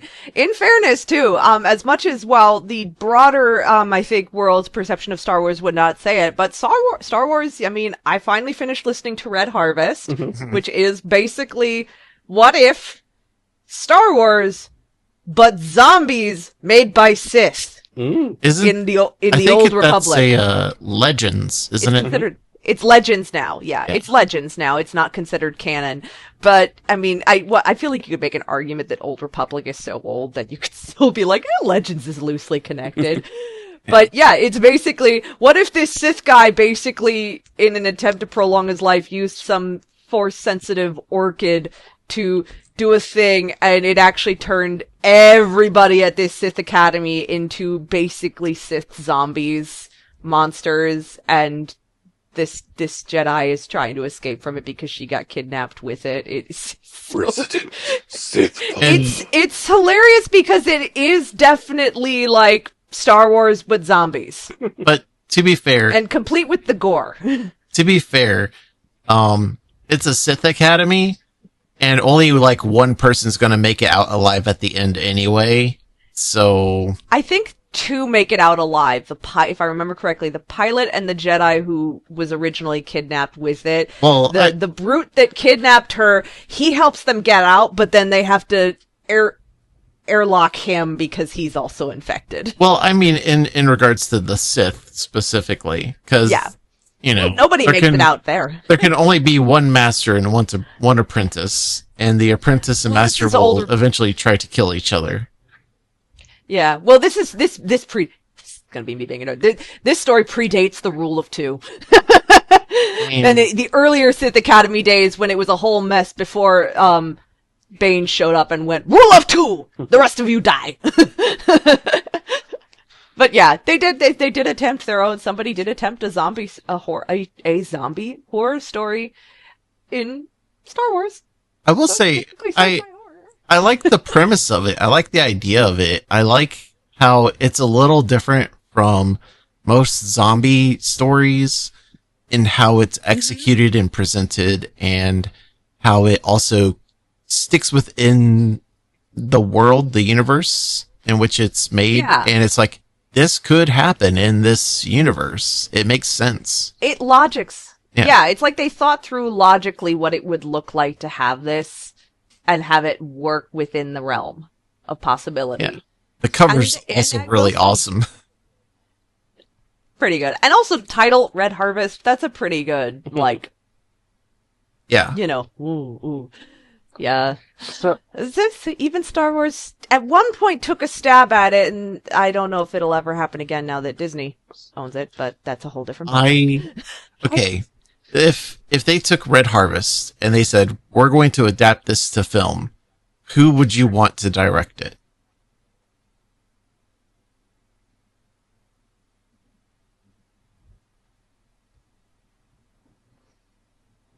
I mean, in the past, I'd have said George Romero, but there's a slight problem with the fact that he's no longer with us. We need to give him an orchid. Maybe his daughter? She's doing her own zombie movie. Oh, well. It's coming out. If there's anybody to pick up the torch. Comedy. Yeah, Queens of the Damned or Queens of the Dead, Queen of the Dead or something. That looks really fun. Yeah. If somebody were to pick up the torch, probably her. I mean, I feel like I'm fully expecting that movie to be very gory in keeping with her late father's tradition of very gory. One could hope so. Otherwise, maybe John Carpenter, you want to come show up and show us how it's done? I don't know about Carpenter. That would be an interesting flavor. He's done with movies. He doesn't like flavor. Yeah, maybe Carpenter like 30 years ago, but yeah, probably 30 years ago, Carpenter would be a decent choice. I think we're positing that the best option would be Romero, and he is also no longer in this world. I think it's fair that we can opt for well, heyday Carpenter. Let's look at today in that sense. Just hand it to Kreger. Yeah. Kreger would be a really good option. Kreger. Who did Sinners? That would be Ryan Coogler. He would be fantastic. Coogler could do a really good job. Yeah, he would. I think that there's an emotional line of it that's because it's Star Wars. I think Coogler was really good at delivering a very. And he's I don't know. He's definitely still ready to do big studio projects. He just announced that his next film's going to be well. By the time you're hearing this, folks, it'll be old news, but by the time we're recording this, he's just announced this weekend that he's going to be doing Black Panther 3, apparently. Huh. Okay. Interesting. I know that he's... let me suggest a... So, I don't want to trample on things too much, but just to add in, there's been YouTube creators and stuff like that who've talked about Coogler, his career, Sinners, and as well as Black Panther and some of the struggles with Black Panther. Some of the messaging being kind of weird and off to what like Coogler might have wanted because of the fact that like Killmonger, the way that he's presented, is someone that people should root for, but at the same time, it's like it's hard to do that because he's being cast as the villain. Like it's a whole thing. I think that I mean, if we can go down, this has always been one of my fascinating things about that movie is that I think Killmonger is a fascinating character. He's like not flawed from a writing perspective, as in they messed up when writing him. He's flawed in the sense of being very human and that you can see the way he is what he is. And it's well executed, but it's like he is a man who like I think the best way to describe that movie is it's very Shakespearean in tone, and when I say Shakespearean, like the kind of royal dramas, like the interplay of royals and of birthright and of so on and so forth. But also, like, he is a man who does not realize his own internal contradictions. He is a man whose ostensible stated goal is overthrowing empire, but the way he got there was becoming an agent of empire. Like, they make a very clear point that he is, like, the way he got his martial training is through volunteering to be a soldier in the war on terror. So he is literally someone who was the jackboot of empire and is now declaring he will be the one to end it. Which I've always found to be a fascinating contradiction in the character. So I'm gonna say this. It's just so we can like kind of steer back to sci-fi horror. Yeah, but, sorry about that. Sorry. Yeah, no worries. I can see your point. I am not as articulate about it as this YouTuber who I'm going to shout out. Not that he necessarily needs a shout out. He's big enough. But I think the messaging is muddled because there are aspects of colonialism within Black Panther himself in some of the choices that are made, and then some aspects that are in Killmonger, as well as like the fight against colonialism between them. It's kind of a weird thing, but if you're interested in looking it up, there's a video made by this person named FD Signifier, and it's a lengthy video because it's a video essay all about Black Panther that he has up, and it is phenomenal. And it explains things from the Black perspective because he is African American. And he does a really good job showcasing meaning and voice and message behind it, and the difficulties of dealing with a studio like Disney. Which is why I mentioned it in the first place, because we mentioned Ryan Coogler and his capabilities, and how Disney being in control of Red Harvest, there might be some things that Coogler wants to put in there that they might either force a twist upon or like tell him no or something like that. Now to get back that's to the ultimate sci-fi horror. That's the ultimate kicker. If we were going to get the sci-fi horror movie that we would truly want out of it, I think the first thing is we'd have to imagine a world in which Disney did not own the creative rights. Yeah.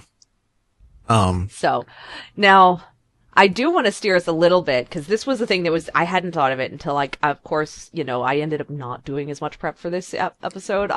My extensive prep is I've been rewatching Stranger Things, which I only realized because I'm nearing the end of season 2. Mm-hmm. Was realizing that this show also leans into sci-fi horror in a less obvious way, and in the lens of also really paying homage to, 80s horror in a lot of ways. But I was like, and it's really just paying a lot of homage to all these classic things and stories and types of storytelling. But I'm like, season 2, especially because so much of the big action is taking place literally at the lab. Mm-hmm. And, and even think about, like, back when Dead by Daylight did their Stranger Things chapter, what was the location that they did? They didn't do like anything Hawkins. They had Hawkins Lab. Yep, Hawkins Lab. Yeah, that was the location of just realizing this is another.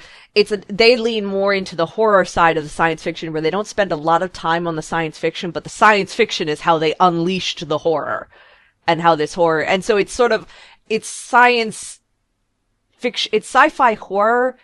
But it's that element of science becoming the sort of Pandora's box. Yeah. And then most of the story is the horror, and the horror that said horror then wreaks upon the world because science didn't get told no. Yeah. And then we get science sci-fi horror versions of D&D creatures. Or personalities like Vecna, the Demogorgon. I think the Mind Flayer / Illithid is also mentioned. Mind Flayer is season 2 is the big thing, where the Mind Flayer, they bring him in. And I love that bit of interpretation where it also leans into the element of fantasy, but finding a way to kind of bring them into a real world grounding, but still being fantastical and beyond understandable. And this definitely mixes like all those elements of science fiction and horror. I mean, even complete with like, is it the scientists that come in to save the day? Well, no, it's more the military that's coming in, the militaristic groups that are coming in and saving the day. But then there's still like, but having to be more smart about what we do. Like, we have to turn off the machine. We can't just blow it up, different. It sort of peppers its way throughout the whole series. I realized in this rewatch that I'm like, it's there. And it's one of those interesting elements where I go, it's there. It's not obvious that it's there, which is why we don't say sci-fi horror and immediately think Stranger Things. Yeah. But it really is part of it. It's just, it's sort of bringing these elements of supernatural horror and science fiction all into one realm. And then mixing them all together and going, here's a baby based off all of it. I actually think of like horror fantasy when I think of Stranger Things, and it's because of the marketing and Dungeons and Dragons tying in so deep to them. That's why they tie them in very deeply, even though it is sci-fi horror. And I think it's actually smart that they don't lean into the science fiction part in the marketing. I think it's critical. It's critical, and it's critical because they look at a lot of these things. Like, I think of like season 3 when Nancy and Jonathan are investigating, all these people and these incidents, that's coming from a very science fiction kind of level of investigating these people having symptoms, these things turning up dead and everything. And then even in season 2, there's especially, when they're going into the lab, there's still that sort of science investigatory element, and then realizing that these people at Hawkins Labs are the reason this whole thing. So it's kind of underlying everything, but what we see in the story for the most part is the outcome, the consequences of that science. Yeah. So, which is to me a fascinating sort of marriage of these multiple different genres in a way that actually to me works. I know there's some people who have different opinions on it, but to me it works. And, it has a lot of the same themes underlying it. And it's, you just don't immediately think it. It's just like, oh wait, this is a bit science fiction too. Yeah.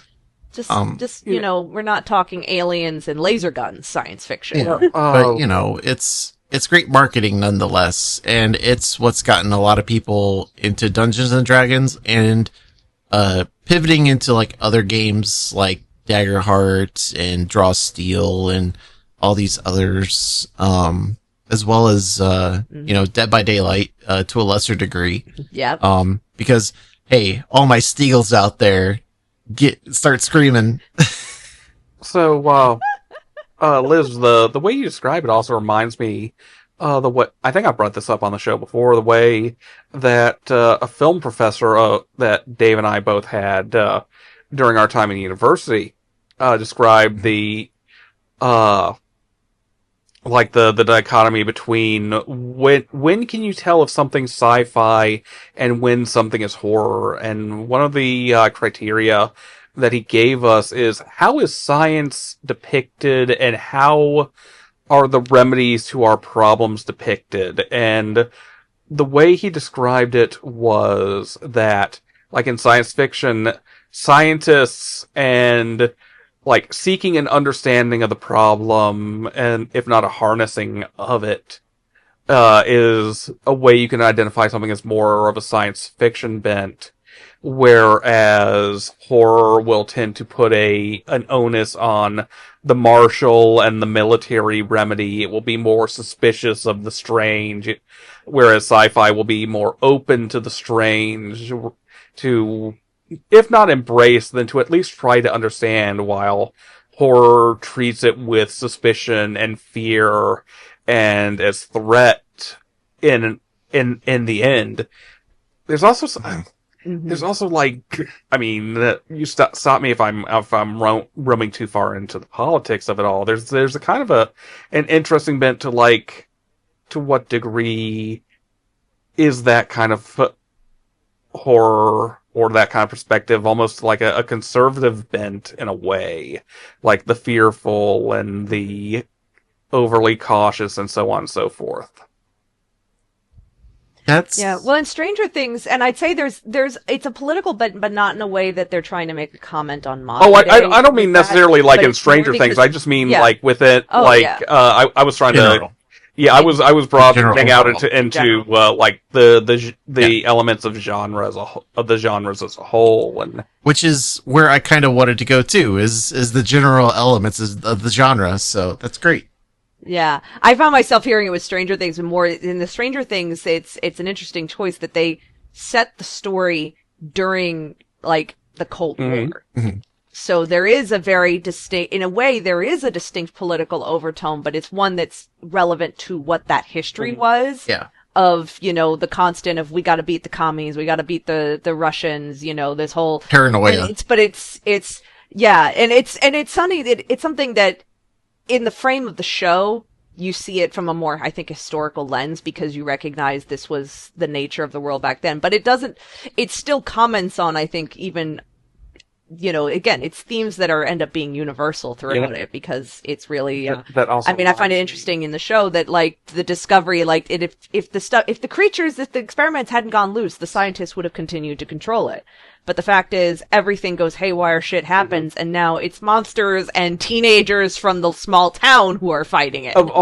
It reminds me as well, I haven't watched it yet. The run is, I think, still just starting. I don't think we're too many episodes in yet. but the Welcome to Derry show, if you've paid any following to that, apparently part of the plot of that is, like, it's set before it, and, like, the U.S. military is aware of Pennywise and, like, wants to weaponize Pennywise against the common. I get that, but at the same time, that just feels extraneous. Like, they're like, how can we squeeze more money out of It the Clown? Get It the Clown in this fucking show. I don't know. I'm just confused by that because I would have thought, okay, this is going to be me and this is going to be another little side tangent, but I would have thought if you were going to do like a prequel series to it, I would have been more interested to see something that traces back to like a century earlier when, you know, like this whole, because the books do allude to there being like, this dates back, you know, hundreds of years, and that this sacrifice, these missing every so many years, dates back to hundreds and hundreds of years. I'd have been more interested to see something like that looks at the more, not the origins, but again, kind of what does the lens of this look like in a different society. That's a really good point. That's really good. Yeah, but then they don't get to also put Dick Halloran in it. Well, fuck Dick Halloran. Yeah, it's... Hey! Yeah, see... No, okay, come on. You get what I'm saying. We are a pro-Dick Halloran show. Dick Halloran is awesome. Like, I get that, and that's fine, but look.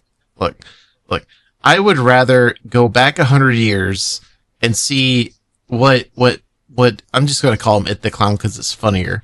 See what It the Clown was up to back then, what his disguise was back then, and how he terrorized children back then.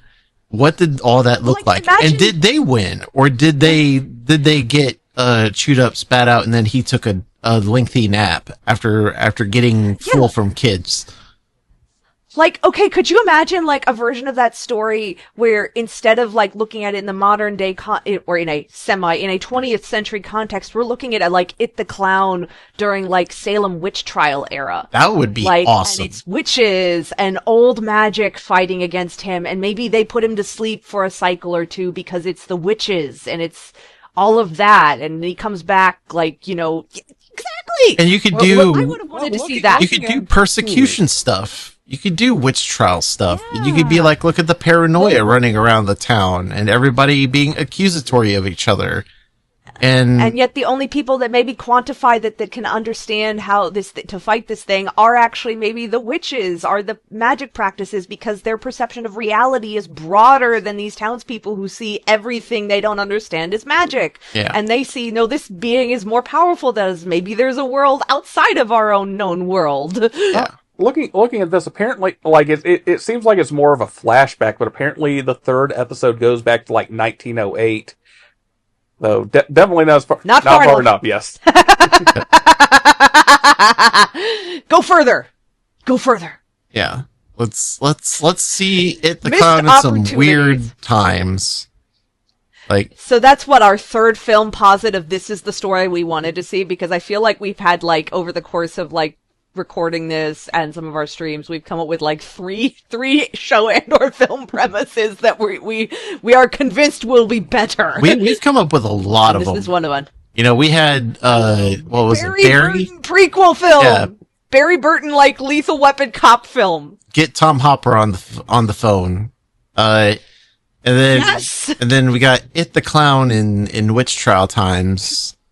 Yes. Or earlier. You could do earlier as well. Like, there's a lot of different civilizations and time periods that one could explore with it.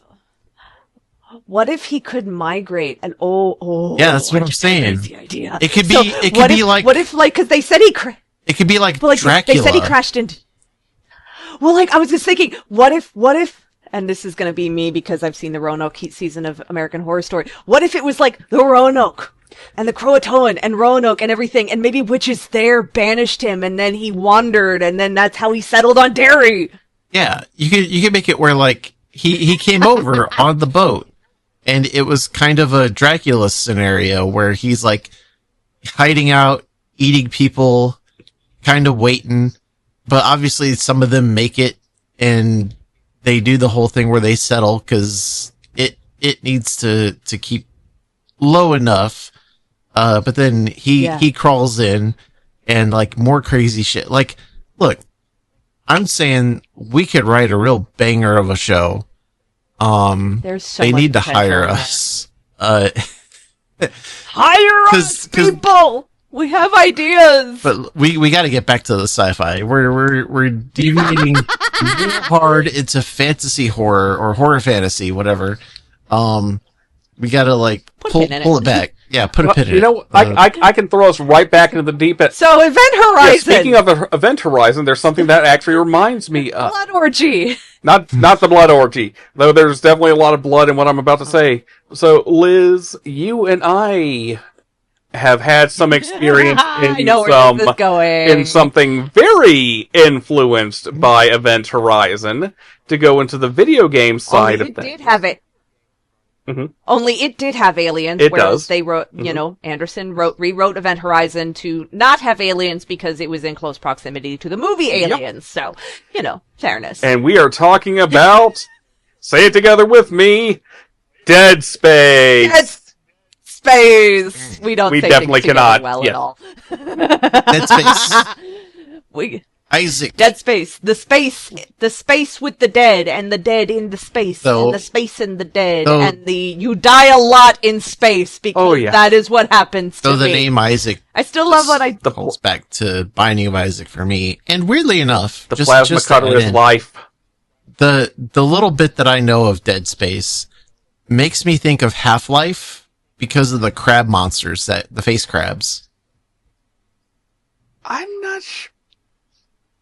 Which face I don't crab? remember face. I'm remembering the baby. I'm remembering the weird I don't infant like monsters. I don't like the babies. I don't like the necromorph babies. The tentacle babies. The tentacle babies. Yeah. I don't like them. I like but I like the ye small children who come horde on you even less in Dead Space 2. When you go out and it's like, look at all the school children, except now they're a horde of little monsters. Although I did appreciate that the strategy to getting past them was not, don't try to shoot them, just melee them, just punch the shit out of all of them. Liz walking When through you a gotta daycare Isaac just has a very beating deadly the punch. shit out of kids. Boom, boom. Yep. School's in session, That is children. a game that The School of Hard I have to give Knocks. Dead Space credit too. Very hard. Dead Space and the Dead Space franchise does something too that I feel like is such a critical element, especially of horror games.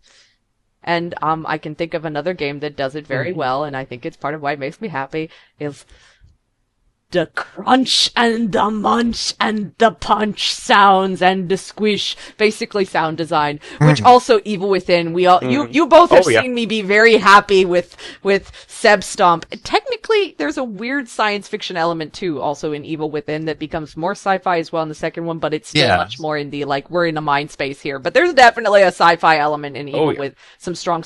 I've realized there's actually a lot of strong science fiction elements and a lot of these horror Inception. games. It's literally horror Inception. It is. Yeah. And I think that's really where there's a bit of a delineation between element and like actual hard part of the genre, right? Because you could say like horror with sci-fi elements. I think that would qualify as Stranger Things. It's more horror but with sci-fi elements, whereas sci-fi horror would befit Dead Space. Dead Space, Alien Isolation, those games are more sci-fi horror, I think, where it dominates. And I would say Evil Within kind of rides the line in between them because there's points where it becomes more noticeably science fiction and then points where it's not. I feel like the second game is a little more noticeably science fiction, but it's even in the way that he interacts with the environment, because now, and I think part of it, the critical thing that causes that in the second game is because you're interacting, he's interacting with, the team, Julie on the outside world. Yeah, you're and aware the team of as what's a going on at that time, so. Yeah. Like, whereas in the first game, there's more self-awareness there's much more of like you don't know what's going on. And it's like, am I hallucinating? Is something weird going on with the world? Has reality twisted? And then you find out only... The first game, the science... I was gonna say, the first game, the science fiction doesn't really show up as more than just an element until you do the DLC and do Julie Kidman's storyline. But again, it's that element of self-awareness of what's happening. Yeah. The first game, Seb has no idea what the fuck is happening, so it's really just horror because he's being taken through these environments. Julie knows she's going into STEM. And so it's when STEM becomes a known entity to the protagonist is when it becomes more science fiction, because now there's an awareness that there's something. It's an awareness of the impact of what this element is. You know, I want to. Davey go ahead. first. E. Oh, okay. You know, calling back to like while we're on the topic of sci-fi horror video games, and also our question about like the dichotomy of where is sci-fi, where is horror, where's the line, and what defines the two. One that comes to mind is maybe the granddaddy of them all in the video game medium, and particularly a specific entry during it, Doom, and specifically the reboot. I forget what year the reboot was. I think I played that on 2016. 2016. The game Doom that I get to play soon. Yes. I play tested it to make sure that it could run on my system, and let me tell you, really satisfying. Rip and tear. You are huge, and therefore you have huge guts. Except that we're making you watch the movie, which is also sci-fi horror. Yeah. And so, the thing that stands out, I get to enjoy the two of you being subjected to that. But so Liz, could we have in editing? Could we have a picture from the comic of him saying "rip and tear" until it is done?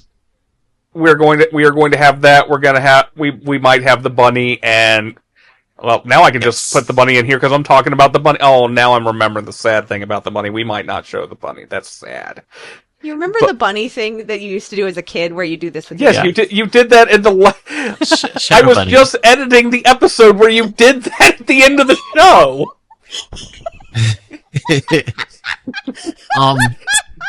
Welcome to the season finale, folks. We go off the rails. I would like to.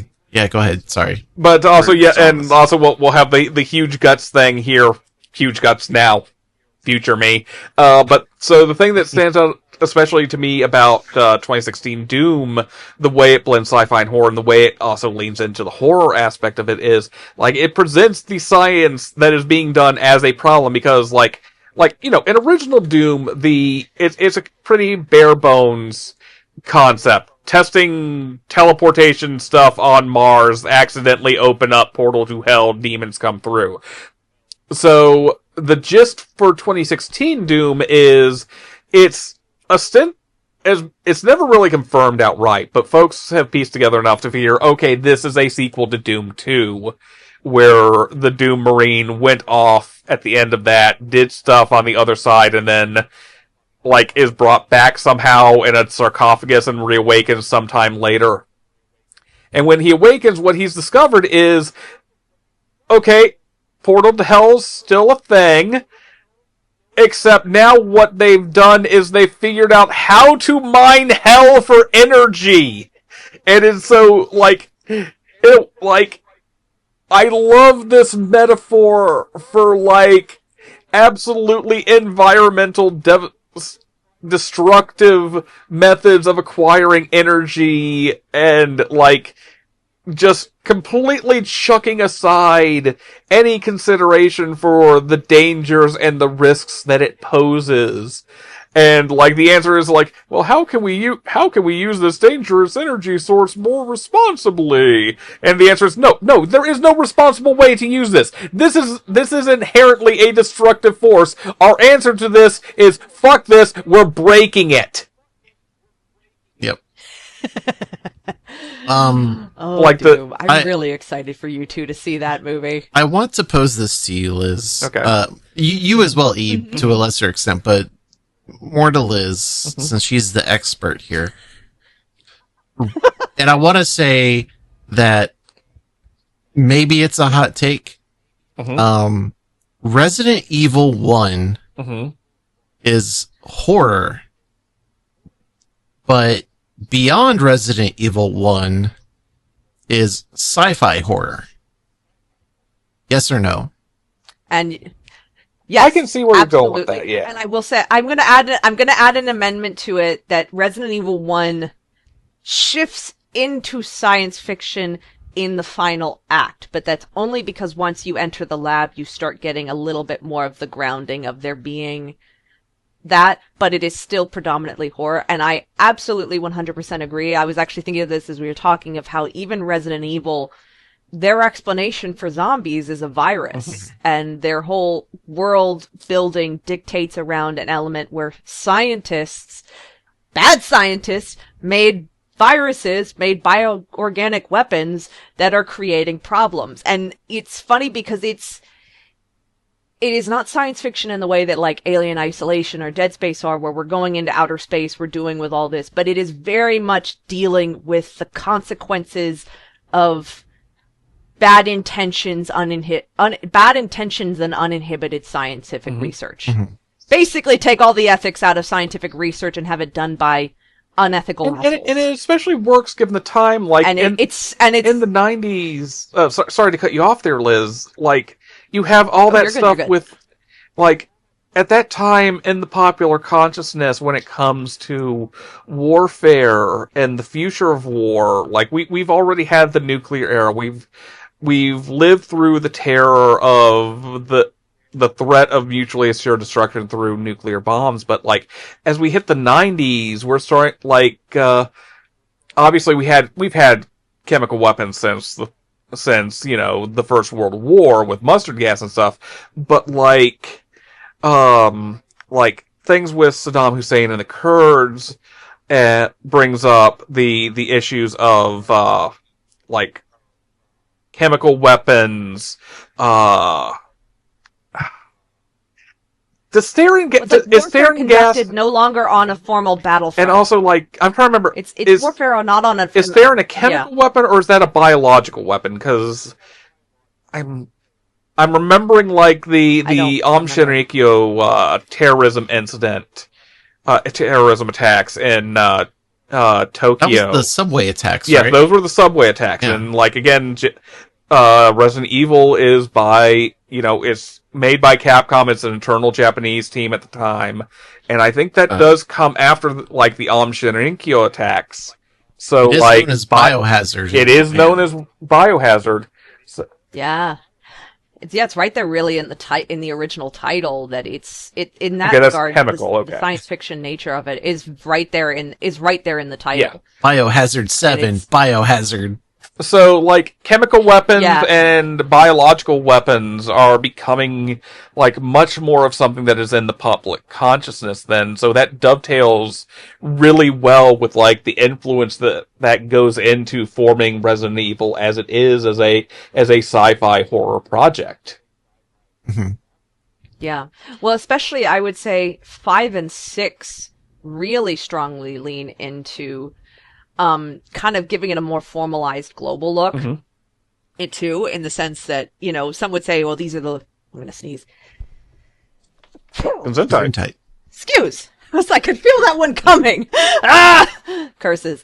But that there's I keep thinking of Resident Evil 6 where in some ways it gets very, very sci-fi, and not even just like this, but it's okay, there's the lab, there's the research going on, there's this whole Carla, but Carla is actually another consequence of more scientific research and experimentation, and the release in Tall Oaks was another laboratory there's so many different stages of science gone horribly wrong or being weaponized, and then even when you get to the sort of ultimate parts of the story when you've got Sherry Birkin and Jake Mueller underground in a laboratory because Jake, they want him because he's got antibodies in blood because he happens to be the child of Wesker. So it's all this, again, science, but again, it doesn't lean into it in a way that makes you feel like you're playing science fiction,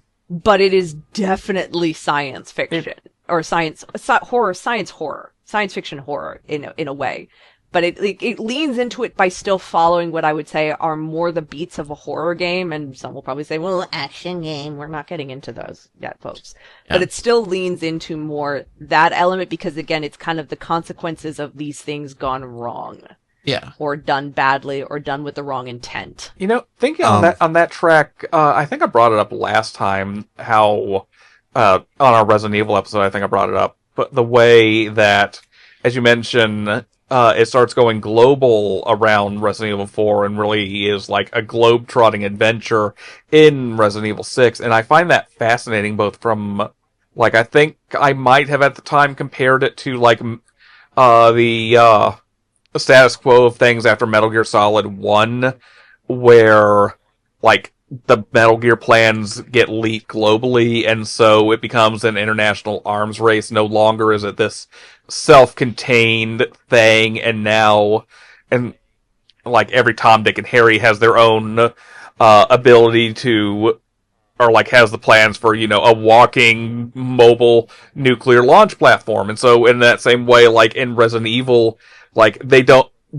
go, like outside of the movies and the Netflix TV show, they don't go with like a global zombie apocalypse. Instead, what they go with is something more relatively mundane, is that in that like BOW outbreaks are now like a kind of a form of terrorism that the world just has to deal with going from that point forward. Like it's not the thing that ends the world, but it's the thing that could like end your world if you're in the wrong place at the wrong time and the wrong people have their hands on these materials. And I find that fascinating. And the thing that is also interesting to me about that is in the dichotomy between science fiction and horror is science fiction, like, and again, I'm going back to politics here, is that science fiction feels like it's the genre that lends itself a bit more readily to that sort of political angle of things, in that, like, you know, horror tends to be more intimate or existential, but it doesn't necessarily get into, like, the dynamics of, oh, hey, now we have systemic things at play where, like, systemic actors can, like, take this thing and make it a problem for everyone in this stochastic way. What you said reminded me of, and I speak to this with utmost respect, how we view school shootings today. It's not the end of the world now, but it is the end of your world. Yeah. If it happens. But the world continues to spin. It's become an everyday thing rather than providing a solution. Whenever one happens, you'll see one person, like one side go, this is bad, we need gun control. And the other side going, no, we just need good guys with guns. And then nothing happens, and another school shooting occurs. If nothing, if anything, what I see now is the responses of the recognizing of this is exhausting and what happened to our ability to stop and take note of this moment rather than just, I mean, I see more comments now every time there's a shooting that come from a place of exhaustion because this should be something, because it's like, why, the world stopped after Columbine. Yeah. And it doesn't stop anymore. It becomes another passing headline. And it's a whole nother train of reaction now that you see is the reaction against the lack of reaction. It's because no one does anything. Also, I do feel we'd be remiss if we didn't point out this one thing, and I don't want to make this a long tangent, but especially since we brought up video games and violent video games, we're all millennials. We all grew up around the debates, like when Columbine happened, like especially like we mentioned Doom, like so many Doom got blamed, violent video games in general got blamed. Yeah, dickhead Jack Thompson and his bullshit, and like everyone's going like, oh, it's the violence in the media, it's corrupting the youth, and like everyone was blaming that shit, but like the thing that never got reported widely And you can find it more readily now because the reporting is out there now. The documentation is out there now. Klebold and Harris's diaries and records are out there now. And the thing, what I will say is with Columbine, and I think this also goes to other school shootings and mass shootings as well. Societally, those in power, or rather those with power, do not want to face up to the reality of the situation that drives these things. In that, if you, for example, let us focus in this instance on Columbine. We're not a true crime podcast, so I don't know if we would ever get back to the rest of these, but in Columbine, when you look at Klebold and Harris's writings, they were neo-Nazis. I don't mean that as hyperbole. I don't mean that as in, oh, they're right-wing, so therefore Nazi. No, they were dyed in the world fucking goddamn. They loved Hitler and wrote about loving fucking Hitler. Neo-Nazis. And they believed in purging the unworthy, the whatever you want to fucking call it. Because that's what Nazism is. And so we grew up in this whole thing like, oh, the trench coat mafia, the goths, and the outsiders and the outcasts. The trench coat mafia, they weren't even a part of it. They were like an outcast clique that got all this blame and shitting on when they were victims in this as well, if memory serves. And basically, it's like, you have these guys who are literal neo-Nazis, who are white supremacists, who want to wipe out people who were not like them, who did not fit their idea of society. And instead, we blame the unusual, we blame the strange, we blame the outcast, we blame the new. Instead, there's a deep, disgusting irony in it that, like Nazism loves to clothe itself in tradition and paint itself as the guardian and the restorer of tradition and the golden age and the reinvigorator and the one who will usher in order again. And there is just, and I know this is me being on kind of my personal bugbear, I guess. There's something sickening about the way this whole thing got treated and the actual causes of it all got ignored and what got blamed in turn, because that's more convenient to those who hold power and have power to blame the things that they find strange or unusual or don't like, instead of confronting the reality of, we live in a society where white supremacy is still dominant, and where two kids from Colorado can read about fucking Hitler and go, that guy had some ideas, and then carry them out by murdering their classmates. It's fucked. Yeah. Yeah. I want to swing this back around to some of the meaning in sci-fi horror that I've been thinking about even before you started on that, E. And again, sorry for that long digression, folks. No, quite all right. It's something where a lot of the tropes and stuff that we've been talking about in a lot of the sci-fi horror that we've been mentioning is often framed as something goes wrong because a company or science or something causes the problem in some fashion, and the answer is usually violent in nature, even though the thing is also violent in nature.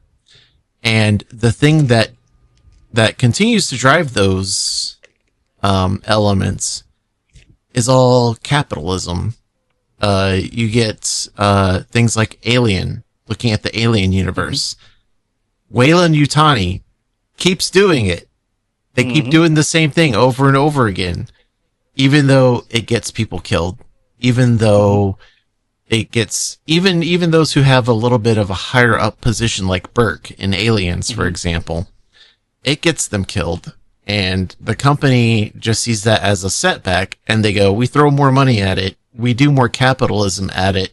Give us our bioweapon.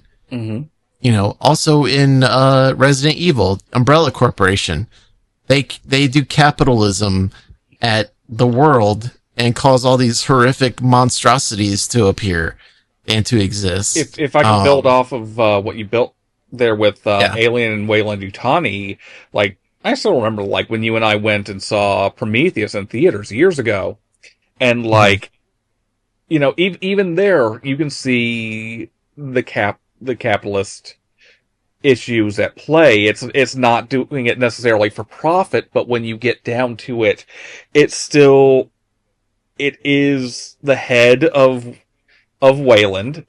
I forget what his first name is, but it is the Weyland of Weyland Yutani on a quest. It's a personal quest in this instance for effectively immortality.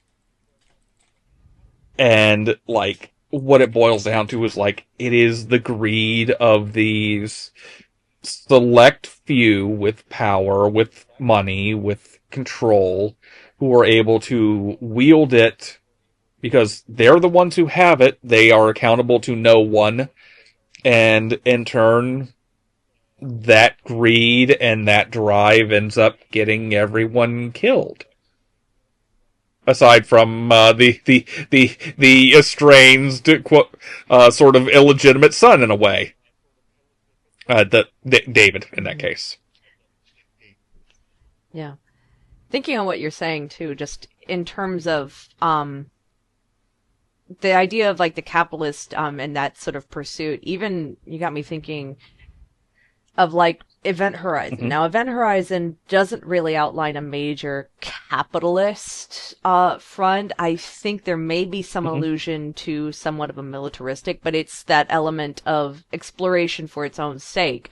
And then, okay, go find out what happened to the Event Horizon. There's an element of still uninhibited discovery of that sort of pulling the restraints off. Yeah. And we never really know, I don't think it's ever really said in the film what the purpose of the gravity drive is.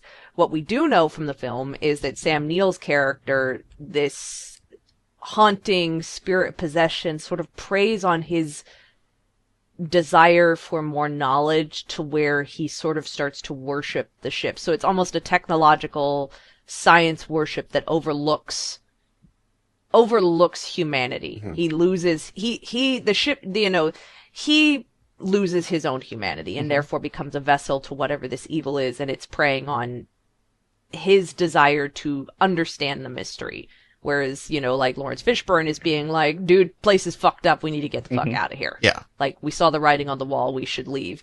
And it's funny because you mentioned all this, and I think of, you know, famed science fiction author Michael Crichton, a very common theme across his books can always be pointed out to what happens when the wrong entities control the science. Yeah. And I mean, I could go through every Crichton book, pretty much every Crichton book that I've read, and tell you, yep, I mean, Westworld, you know, greedy rich people made robots. Yep. Made sex robots and want to enjoy them and want to do what they want. Jurassic Park. Dinosaurs, yeah, sounds fun, but should you really make a park of that? You know, it's that I come back to the Ian Malcolm quote of, you guys were so busy thinking about what you could do that you didn't stop to ask if you should. Yeah. And that is a very popular, and that is a very common theme in science fiction. And when you place that alongside of horror, it can become very interesting. And the sad thing is, even today, well, I should say today now, we're seeing results of stuff that should be sci-fi, but is now science fact. And what I mean is, with AI, we're living out these stories. With AI, like, people have sex bots, and we're seeing the results of that. they might not be physical, though there are companies that have brought physical dolls to conventions and stuff to show them off as like the wave of the future, and how they're integrated with AI. Oh man, I just realized how that's gonna go. Because like, you know, one of the things about AI is like so much of this isn't like, for one thing, it's like they're glorified chatbots. They're not actually like AI. They're again, I just said the glorified chatbots, but one of the things that people don't think about too often, but it has been reported on, like, so much of these AI results that you get, they have to be curated and dealt with by actual severely underpaid labor, often farmed out to folks in developing countries who are getting paid a pittance to deal with all of this, to deal with all of the frankly horrific things that are being generated by like the image generating ones and the text generating ones, because there's a lot of heinous shit that actually gets generated by those things. Yeah. And someone's got to be the ones who like kind of keep an eye on it and so on and so forth, but also like one of the things that also comes to mind is like, y'all remember when like, not when he initially showed off Optimus, but when Elon Musk had the presentation and event where they had operational Optimus units, where it wasn't like at the premiere like it was a guy, I think at the premiere or like when he announced this thing originally, it was just a guy in a suit. But when they actually had them as like actual machines. But the thing is, they weren't autonomous, AI-driven robots. They were telepresence robots. And so now the terrible cursed thing in my brain, Dave, with you mentioning the sex bots at trade shows is, are we going to see a thing where... telefucking? Where it's poorly paid folks halfway across the world, like... in Romania? Like, sex work is work. It is. But it is. also, I want like... to be clear about that, but also... I'm talking about... But exploitative. Yes, because corporate as far as this thing... slaves. But especially when it's like, when they try to hide that aspect from the user end as much as possible, are we going to end up seeing, like, people who have to end up being telepresence sex workers to keep the illusion going about your AI fit like android sex bot? I wouldn't be surprised. Yeah. Oh boy. And well, and I think that points to what we're seeing. Oh, sorry. I wanted to add as well, just as a brief. So I think it was last time I talked about a YouTuber named Dr. Kaylin Conrad. Name sounds familiar. Yeah. They've done investigations on AI before and how they were easily able to get it to push them. I apologize. Push them towards suicide, as well as pushing them to create a kill list to kill people. Oh, that's They recently re-uploaded that because of a few YouTube things, but they also recently put out another video where, despite the fact that companies have said that they fixed it to where bots will not let you, will not push you towards suicide, they still do. Yep. I mean, because at the end of the day, they're just logic being machines being fed into their algorithms by whatever you feed it. And so if you feed it what makes sense in your mind, eventually it's going to spout out something that makes sense to you because you're really just feeding it your groundings in logic. And I mean, that was the disturbing thing when I was listening to one report of a guy talking about the rise of what they literally call AI-assisted suicides. Yeah. And there's a rise of that among teens. Because people are also using these technologies as their therapists. But these technologies do not have what an actual human therapist has, which is the ability to look at you objectively and draw conclusions based off of breadth of knowledge, but also adjust based off of what they see specifically from you. Yeah. If you're using AI as therapy, you're not really talking to a therapist. You're talking to a sounding board. It's like the way these things are... You're not actually getting like insight. the way these things are designed to work is like, at least for text generation ones, and to a certain extent the image generators work like this as well. What they do is they provide a statistic, what what the algorithm believes is the most statistically likely series of words to follow from the prompt given. Yeah. And I'm not going to worry about dealing with image generation AI in this instance, because right now we're talking about the text type ones. Chatbots, yeah. Yes. And the other problem with this is, think about the people who are currently leading the charge on pushing AI into everything. It is a class of executives in general tend to be narcissistic and desire constant heaping praise and reinforcement of what they do. Mm-hmm. Silicon Valley tech bro executives are even fucking worse about this, and they're the ones who are, at the end of the day, deciding, telling their engineers how they want these things to run and what they want them to do. You basically have a text-generating machine that is designed to be a yes man. So what ends up happening when you start putting suicidal thoughts or paranoid thoughts or violent thoughts into the fucking thing that's designed to be a glorified yes man? It just reinforces. It's a sounding board. It's not a therapist. Yeah, it's not AI that is Terminator, Skynet. Yeah. It's not AI that is Alien, Weyland-Yutani androids. It's the tale of Narcissus, where he is really stuck in a point where all he does is enact his vanity so hard that all he can literally do for the rest of his existence is stare into a mirror. And I don't talk too much about this sort of thing with me, to a certain extent, you two have known me for years, so you do know I have my depressive episodes, and I can tell you from experience, when those things get bad, what my brain wants to fucking do is it wants to spiral. It wants to feel worse. It wants to reinforce the idea that I'm terrible and that I suck and that I'm hurting the people that I care about, even though that's not actually really what's happening, outside of my own head, but that's the way I feel and I want that reinforced. Take that mindset and put it up against the thing that just tells you what you want to hear.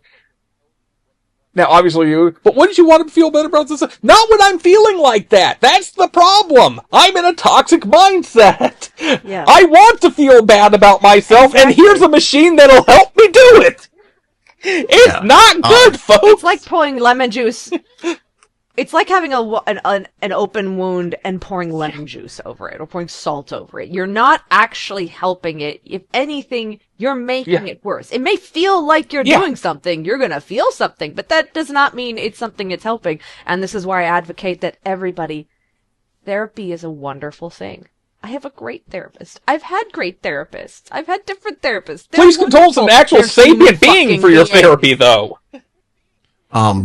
Yeah, and I think everybody should embrace the wonders that is therapy, because having somebody who is a human, who is trained to look at you and to objectively look at you and recognize your state of mind, but be removed from it and not just reflect it back at you, to stop you and say, where is this coming from?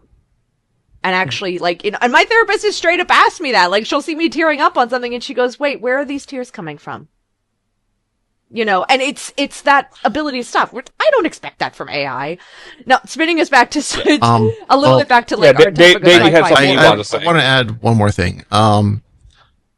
Sure. So y'all know, and I probably mentioned it on the podcast before, but I am an English professor.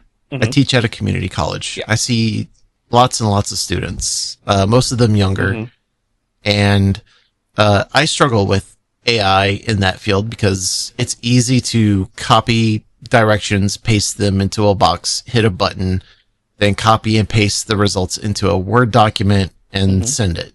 It takes all of 3 to 5 minutes. I know because I did it once to test it to see what exactly that looks like.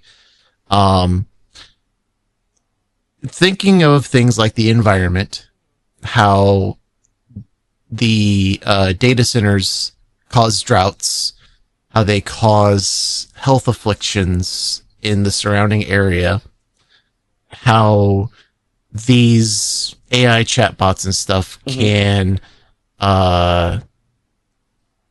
can cause brain rot in students and in other people. We're already right? seeing it. Can cause people to, like I said before, be narcissists, so to speak, and whatnot. All those things and whatever, right? Those are problems. Things like executives trying to replace actors and all that stuff. Mm-hmm. Fine. Those are problems that can be talked about, can be discussed, can be looked at. And I think ultimately, in regards to the good of society, is probably good reasoning alone to shut down AI. Mm-hmm. But if there's one argument that should shut it down, is the amount of suicides and the amount of murders that occur because of AI and the irresponsibility exercised and the non-care of those things because executives are not directly affected by those events because they are not touched directly by those events. They don't care. They never cared. The only thing they care about is the lining of their pockets and their direct family circle around them. They don't care about anyone else. It points. And it's They do not It care. points back to school shootings. Yeah, that's where I was going with Back it. to school shootings. It's- It doesn't matter. Yeah, and It's gonna and, end you know, up it's funny. like It points back to what. it's gonna end up like school shootings are now from back in Columbine. We're in our Columbine moments with AI and with the suicides and such. And if it continues, it's eventually going to be that way as we are now with school shootings in society and culture. And it disgusts me. The way I'm already seeing It it. disgusts me to no end. and It you know, it's feels funny like we're 'cause already in there. Yeah, and it's funny. Not funny, but like it points to something because you were mentioning, Dave, about like some of the broader themes that science fiction addresses, and I think we've all can agree that science fiction has become a wonderful vessel. We see it with shows like Star Trek, becomes a wonderful vessel to take social dynamics and discuss them in a context that's maybe a little easier for people to digest because you frame it in science fiction, you can start exploring some of these nuanced things. Horror is personal.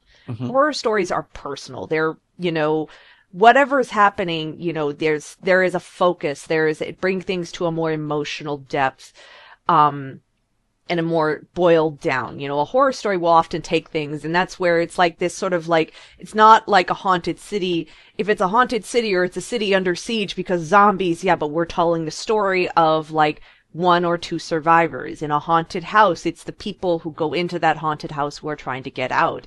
You know, we see this repeated. Dead Space.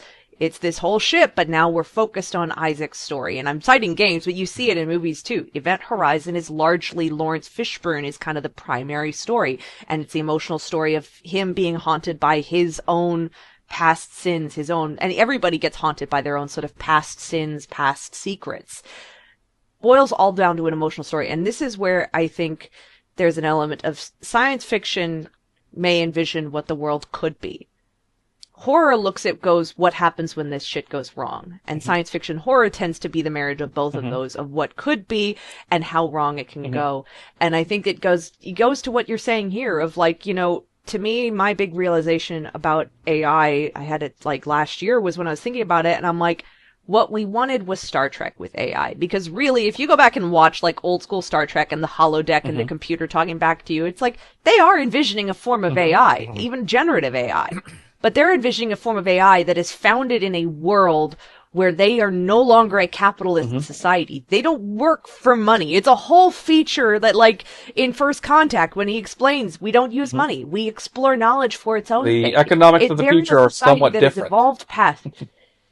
Yeah. Exactly. And that's the core. And I'm like, that's why that AI works. Because the reality is, as soon as you have somebody who's in it for gain, for monetary, for physical gain, that's not just knowledge for its own sake or expression for its own sake, then that's how you get these horror stories. And really, it's called, we wanted Star Trek AI, but look who's controlling the AI.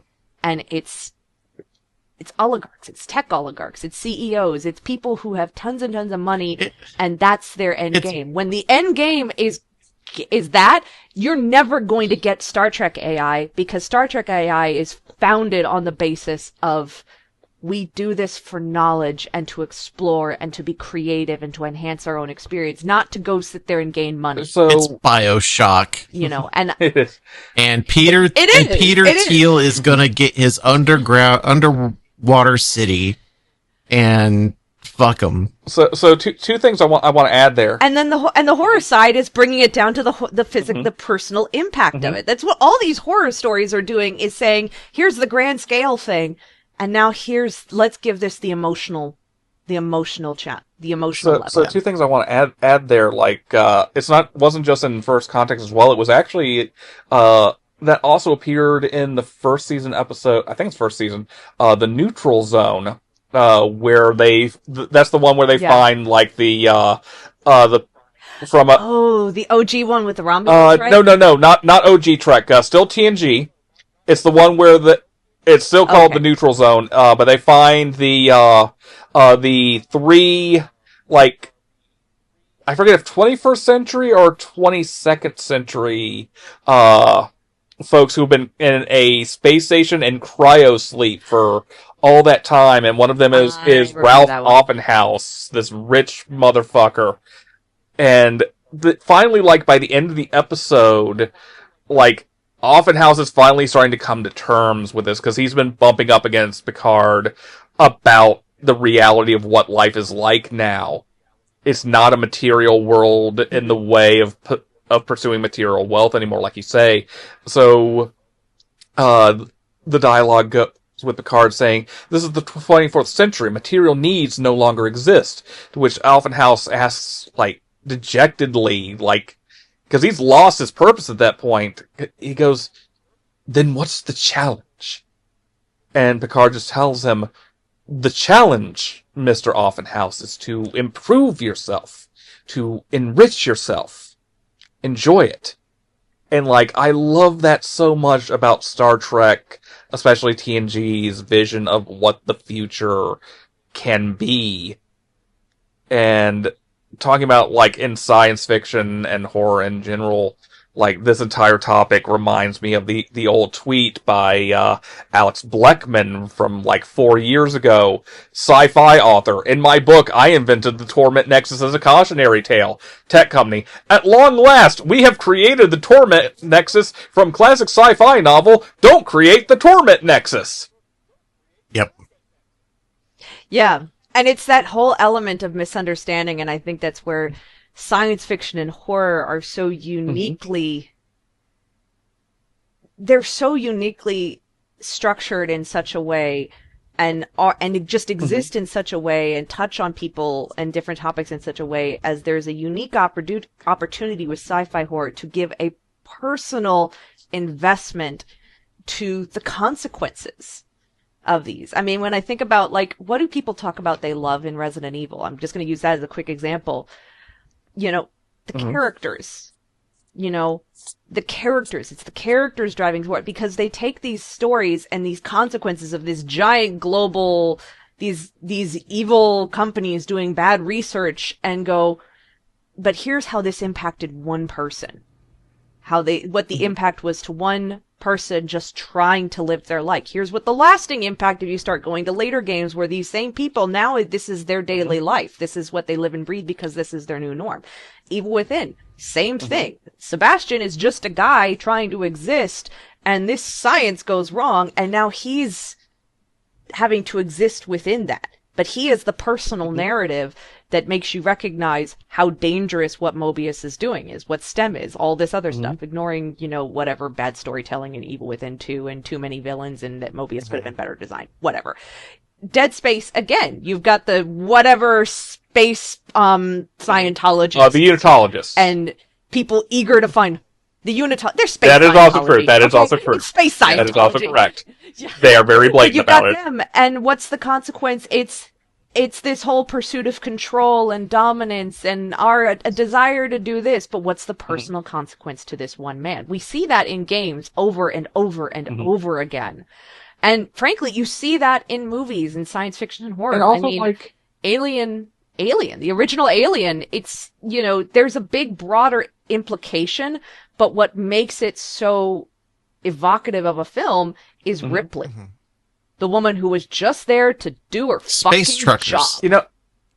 If we can revisit All hail Sigourney Weaver.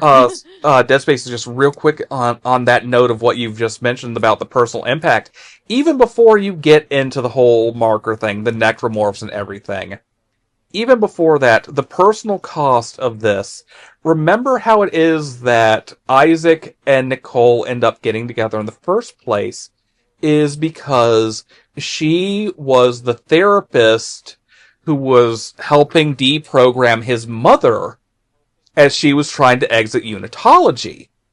Unfortunately, it failed. I think that may have been a factor of the remake.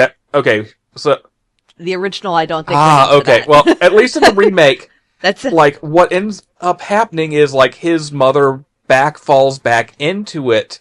But like even before the marker, even before the necromorphs, even before you get into 3 and the whole like Brother Moon things, where it's like this whole thing is like spoilers for Dead Space, folks. It's all about giant dead moons that want to take over everything. Anyhow, like Unitology's own like scriptures push this woman to the point where they fetishize and celebrate death and the dead so much, and that your life only truly begins once you have died and are eventually going to be brought back by whatever their cosmology says is going to happen, that she kills Isaac's father and kills herself. And so, like... Yeah, that's all gotta be remade. Oh, okay. Jeff, I don't think the first game of the original goes into that. I know, this is all okay. to me. I think the most I may have gotten is that Nicole was Isaac's therapist. I feel like that's the only part of that was familiar. That, or I skipped reading a lot of shit. I'll have to double check, but like, they like, so like, I think in that way, like, it really gets like, to the point of that is like, these things are just so, like, these are vastly systemic things, and horror helps us to understand how the systemic becomes the personal, especially in the sense of tragedy. And I guess it humanizes it, yeah. Because, like, we're... In science fiction, horror has a way of humanizing it humanizes something that is perhaps more abstract. Yeah, because we're kind of terrible at recognizing systemic things. It's just that broad that unless you're really looking... Who, us? Oh, no, I don't mean like... I don't mean us on the show. I just mean us... Oh, okay, sorry. That was a broad stroke, us. Yeah, us? Humans are not self-aware? Not too much. We're not good at this reflection? Oh, yeah. So... Oh, wait. So, is there much more to say about sci-fi horror? I feel like we got the big premise of it all. We really got down the rabbit hole, which has me all the more excited for next season when we do I would like to say one last thing, actually. Specifically sci-fi stories. Yeah. Like, we touched on it a little bit before, but like, in a way, I think now that we've also talked about it, I have a deeper appreciation for, like, I think for years I kind of thought as sci-fi and horror as two contradictory things. In a way, like two opposite forces pushing against each other and pulling against each other over the same ideas to kind of claim a sole dominion over them necessarily. But thinking about it the way we've talked about tonight, especially with some of the things you said about, like, within the last 20 minutes or so, Liz, it's like, working together, they really do they become two tools by which to explore our world and the way it impacts us and the problems we face. That was it. That was basically it. Well, I mean, going all the way back... Well, and going back all the way to the beginning, that Annihilation, when I mentioned there, of that this underlying element of this scientific discovery, and you get this in the version of her and the other scientists when they go into that sort of garden where the people have become flowers, And it's this element of objectively it's beautiful, and one person is fascinated and is sort of enamored in beauty of it. But I honestly, my interpretation of what you see there, Portman's character is objectively horrified. And on a deeply personal level. She's horrified because this doesn't make sense. And there's underlying that whole movie this element of, yes, it's scientific discovery, but this is fucking terrifying. Also, what does it mean for someone to become a flower? Everything. It's like, yeah, well, exactly. Because she cannot quantify and explain it. And it gives a very human element to this moment and a very humanizing element that her horror, and because her horror it's not like monsters and everything horror, that her truest horror really is in that moment when she's looking closely at these things going, this makes no sense. I am a scientist and I do not understand this. And not just like it's science, I don't understand. This defies my understanding of science. This contradicts science. This should not be. And that element of, on an abstract level, it's this, is it just science they don't understand because their understanding is limited. But when you bring it down to the human level, it's terrifying. Because exactly that. This contradicts everything she knows. So, circling us all the way back to the beginning. Yes. Because I have my moments.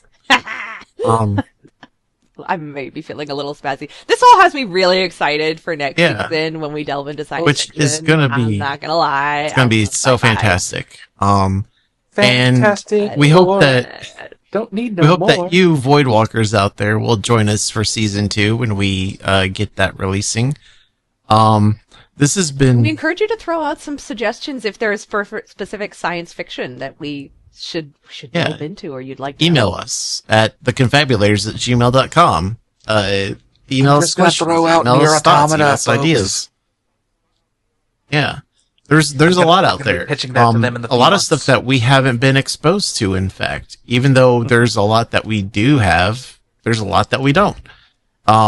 So be that bridge for us. Yeah. Also, and in the meantime, I have to ask this. Yeah.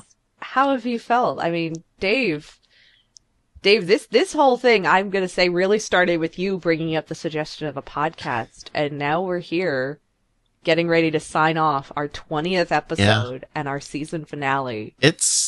How's it feel? It's been a phenomenal journey of discovery, of thinking, of breaking things down, of gaining knowledge, of just touching things, metaphorically speaking, that I don't think I would have touched before. And learning about stuff that I don't think I would have learned without this podcast. And that sings so much to the three of us and our different backgrounds, as well as our guests that we've had on and their background as well. And I think that we'll see more of that in the future with, our podcast, with us, with this new genre, and any guests that we have on for the coming round, and exploring and seeing just what we can dig up with sci-fi specifically. And I think E, you're probably going to shine more during that season than we are. Yeah. Because you're a real big sci-fi fan. I'm the big sci-fi nerd. Yep. I didn't want to say nerd, but well, I'll say it. I mean, as someone who also considers myself, you are. As I said, this has been fascinating and so much fun and incredible experience. Yeah, because you kind of hit all of it, Dave. Like I'm thinking about things in ways I hadn't before. Mm-hmm. And I've also watched a lot of things that probably I would not have sat down and watched at all. Yeah. One of these days we're going to get that watch party happening, Liz. You will confront what fears. The trauma. The trauma of rewatching The Grudge. What? I That'll be insane. I also think it's because originally in the first few episodes or so, it was just the two of us. And then you interjected, I think just like some notes in the chat. Spoiler alert: we're not in a purple stage. Wait, and then you kind of guys started aren't? to chime in. I know. Wait. If we are, then you control the universe, because you're the editor. But I do podcast you chimed production in and podcast production accessories. yeah, you chimed in a couple times here and there, and then we kind of just found our rhythm with the three of us, and that was really nice. That was a nice, smooth bringing together of the three of us, and I cannot picture this podcast any other way. Thank you. I know, yeah. I love this. I love the dynamic this has become. I love, like, just the evolution of things, like us guesting on each other's Twitch streams, and the dynamic that we have here and it going elsewhere. You know, when people say, you know, you guys, you know, you three have real chemistry together, and it's like, yeah. And I just look back on, like, where we all started. It was something funny that came up last night where I was talking to somebody. Thank and you, I mentioned, Nigel. like, well, you know, we met. Yeah. Yeah, we met on this stupid 24-hour film festival night, and I remember coming in and being like, I don't know who these two people are, but okay, they're here. And that was, 12 years ago? Something like that. Yeah. And, yeah, and... I still have no idea how we wound up on that kind of team lost touch anymore. for several years For in some there. reason, I legit, like, rewrote history in my brain to think that Dave had a connection to y'all established somehow beforehand. It was... So, I first met Jason, That's mutual right. friend of ours. That's And then right. Jason, I met our guest, Rachel. And then through Rachel, I met everybody else. Except for you, E. I met you and another friend of ours at the local film school. Yes, where the place One of y'all the film teach. schools, But yes, where you be teaching now? Yeah. Well, and it's funny because for me, if I trace it back, like the weird extension, if you want to know for like where this journey really started for me was signs for video game theater around campus, interest meeting on this day. That's how I met Rachel. We were both on that production, and then discovered when we ran into each other by the elevator that we lived in the same apartment building on the same Oh my floor. god, that part I never And that's knew. how we met Jason and doing that, and another individual, and then all of us being nerds together, wild thing and where that like sort of prompted all of us went to the same university, slightly overlapping one another. I think. Like I know, Dave and I overlap definitely. Like, literally in the same semester, had the same class, just on the it was offered on different days. He had one set of days, I had the other set of days. Yep. Yeah. And that's just, it's wild to me when I think that, oh my gosh, like in hindsight, if I look back, if I hadn't decided to go to that interest meeting for video game theater, I don't think we'd be here. No. Because that's like, for me, that's where it all started. Was showing up to this video game theater, and that like the we people have to protect the critical juncture point in time. That is... Nobody distract me from going there. That is to say, everything kind of came together as fate and destiny, which somehow links to sci-fi really horror, was. but that's for you Voidwalkers to figure I out. almost just shouted Kingdom Hearts, and I don't know why. Because destiny. Kingdom Hearts! Destiny. It's your destiny. Destiny. That's just the know, that's just the Gordian knot. That's all that is. I have a friend and I that when we were in high school, when there was still only like one Kingdom Hearts game, and we were in high school, and we had this gag thing we would do at youth group. If somebody turned out the lights accidentally to the room, Darkness. she and I were both of the most ridiculous level of nerd. Yeah, of the most ridiculous level of nerd that if the lights went out in the room, we both suddenly would go, "Darkness rules all worlds." I think everybody else thought we were insane. Yeah. It was either that or we started singing Gollum songs. All May right. your heart be your guiding Well, key. We literally had to. Well, this is to say, yeah. Thank you so much for being here for this journey. Yeah. Disney, please don't sue us, even though I do appreciate a it. good Mickey Mouse voice. Yeah. Bringing this to a close, giving you guys that A full-ass season, guys! We did a full-ass season! Sorry to tread on your good emotional moment there, Dave. We got to the end, and we shared a little bit about where we came from and why we're here now and stuff. And I think that's very important to kind of close on, because it speaks to us, it speaks to our interests, and it speaks to just kind of the essence and idea of this podcast. Mm-hmm. So it truly does. And so I say at least one more time for this season, and then it'll be back next season for sure. Where can the Voidwalkers find you, Liz? So Voidwalkers, lovely Voidwalkers, you can find me on Twitch, twitch.tv/Lady Hyacinth. That is Lady Hyacinth 57. I actually almost just forgot those, so of course I would fuck up my own sign off at the very last episode.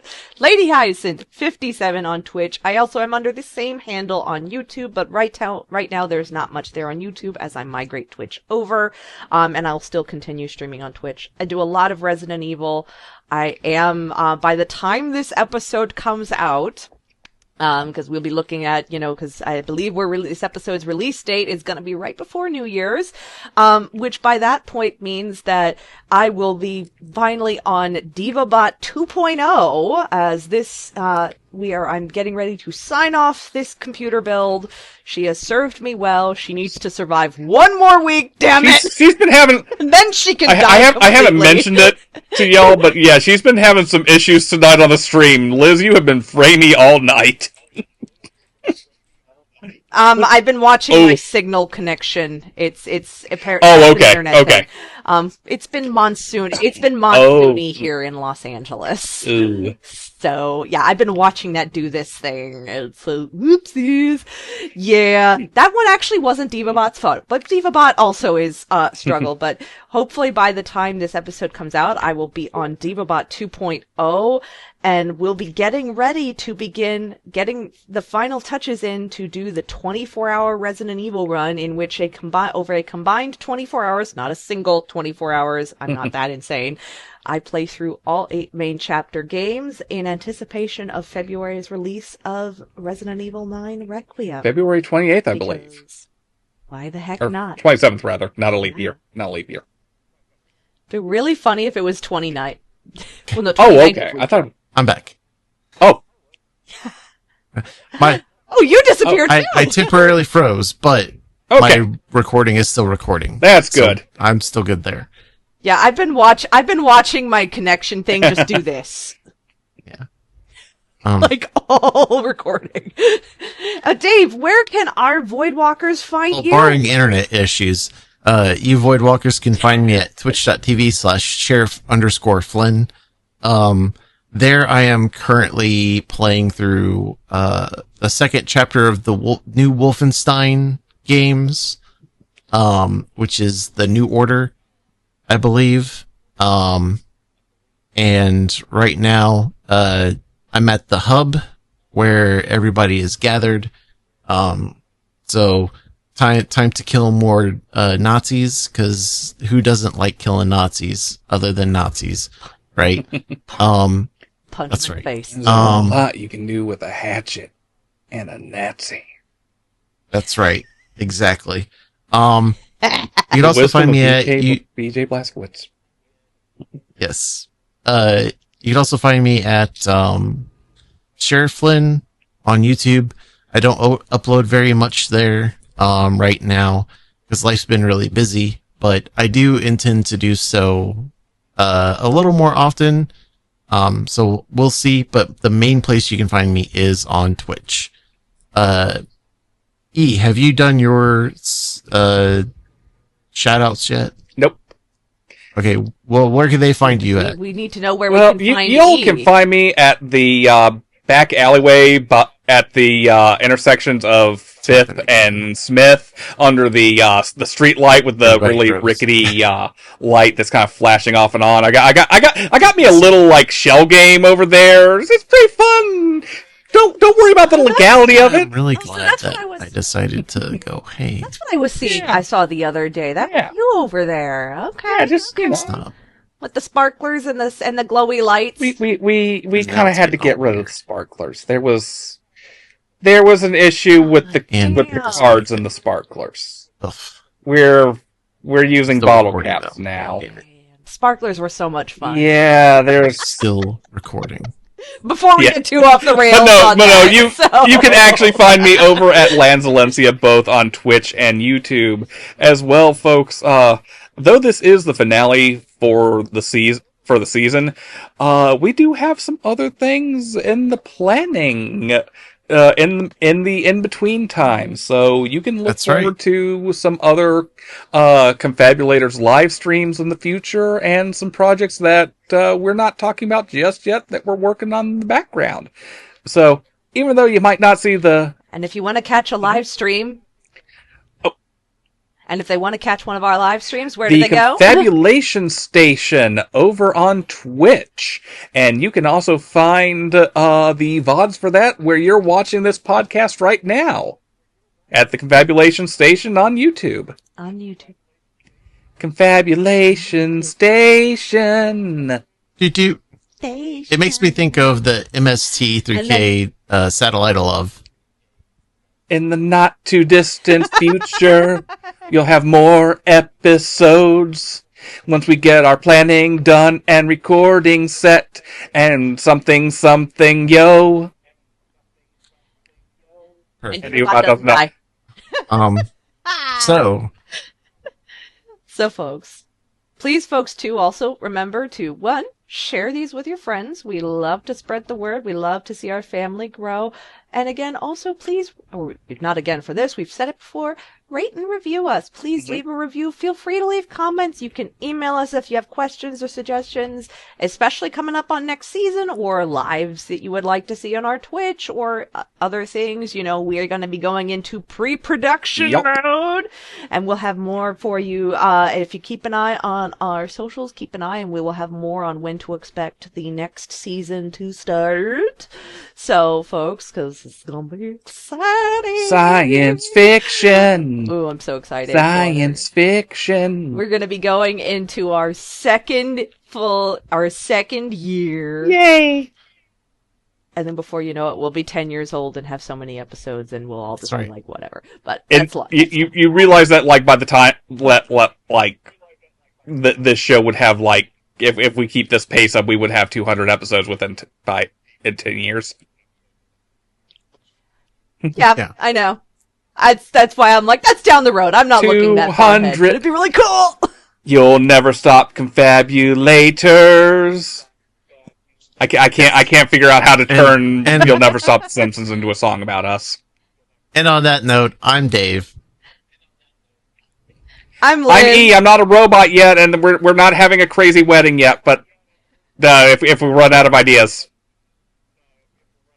And And we appreciate y'all being here for this journey, and we're looking forward That's right. to the next one. needs to know Simpsons reference. what a confabulator is. Look in a dictionary. Until next time, we'll see you when we see you in the near future of sci-fi. in the not too distant future, Woo, woo, woo, woo. somewhere in time and space, Do-do-do. All right. And the potato wants my attention getting now, goosed too. by a potato. Hi, potato. Potato goose. Hi, potato. Mwah. Good potato. All right. So that's been And now, my last dance of the season. us. So I guess Framey we'll dance, sign off Framey now. dance. Liz, carry us away.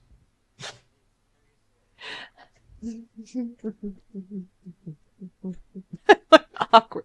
What was the old David Bowie dance that was like, I'm just hearing Audrey's song right now from Twin Peaks the as way- you're doing this.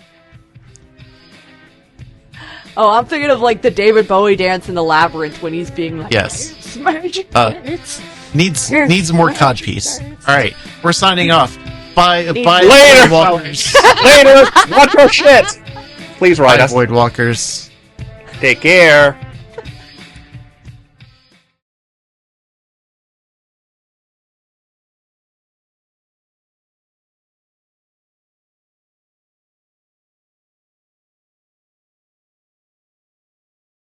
The Confabulators is hosted by Dave Bockenkamp and Liz Strauss. Editor is E. W. Klein. Theme music, Oh Heavens, is by Cassidy B., composer and artist. Found at cbrva.cardd.co.